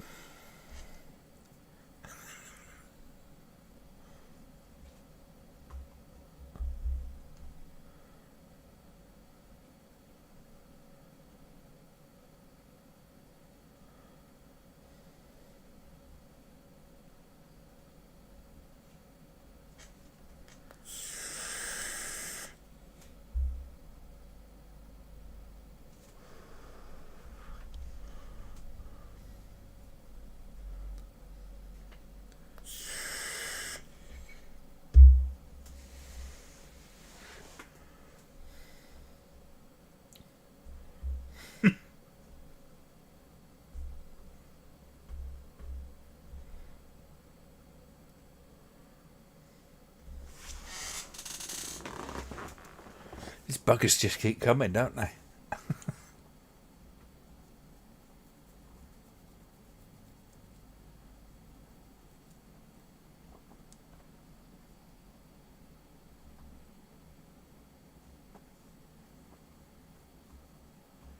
I have to give them credit for the Knights Templars or makeup and all that kind of stuff, because there's only a few bits where it sort of kind of shows the seams, so to speak.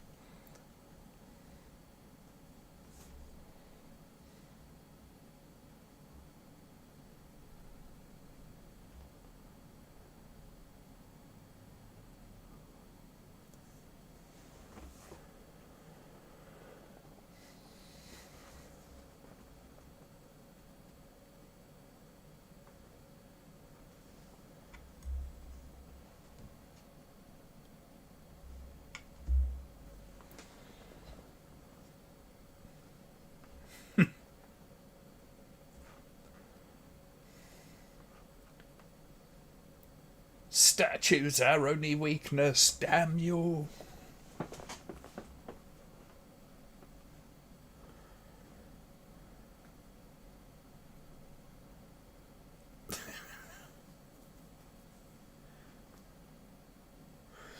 Statues are our only weakness. Statues and fire. Statues and fire are our only two weaknesses. Statues, fire, and non-virgins. Oh, okay. They didn't strike me as particularly bloody creatures, but apparently that's the thing.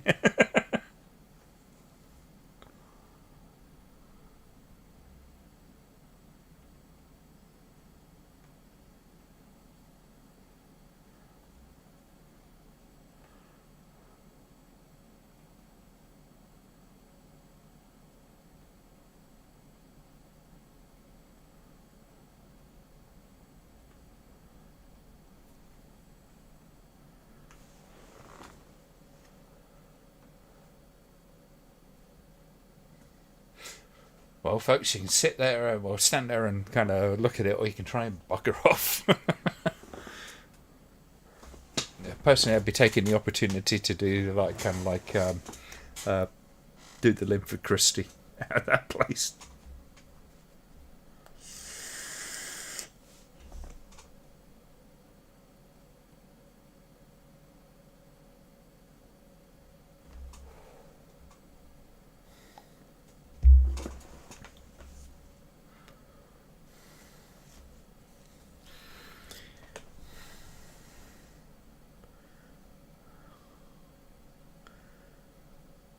And now that they've escaped this, they go back to civilization. Do they get arrested for the murder for the entire village? Who the fuck's gonna believe them?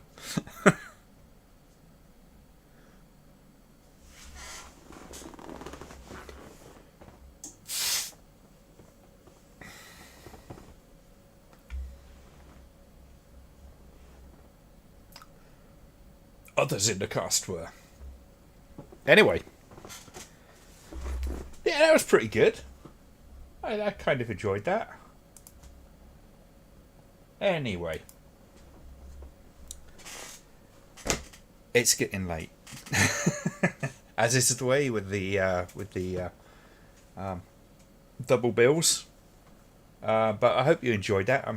Yeah, it would have been nice to have been able to get the third one. But, yep. Such is the way. Hopefully, if we find it somewhere along the line, perhaps we'll revisit and stuff. So, the next one, next stream will be... I'm going to take these off for a second. I hate talking in these things because it always sounds really muffled and horrible. To me, anyway, not to you, obviously. So, next one. We will watch Lost Highway. So you're going to have to find a copy for yourselves. I will be going from a Blu-ray, so it will be compatible with the kind of US DVDs and anyone who's got a Blu-ray, essentially. So I think that might be quite a good, fun one to do. But obviously, like I say, there is a limitation of it is bring your own media, but you've got a week to source that one way or another. So I will say good night to you folks. Thank you for joining. Well done to everybody who actually managed to get here from the beginning and last all the way through all of that, but it was quite good fun. I shall say a very good night to you, and I will see you next week. Until then, look after yourselves, and yeah, have a good weekend, what's left of it. Bye bye.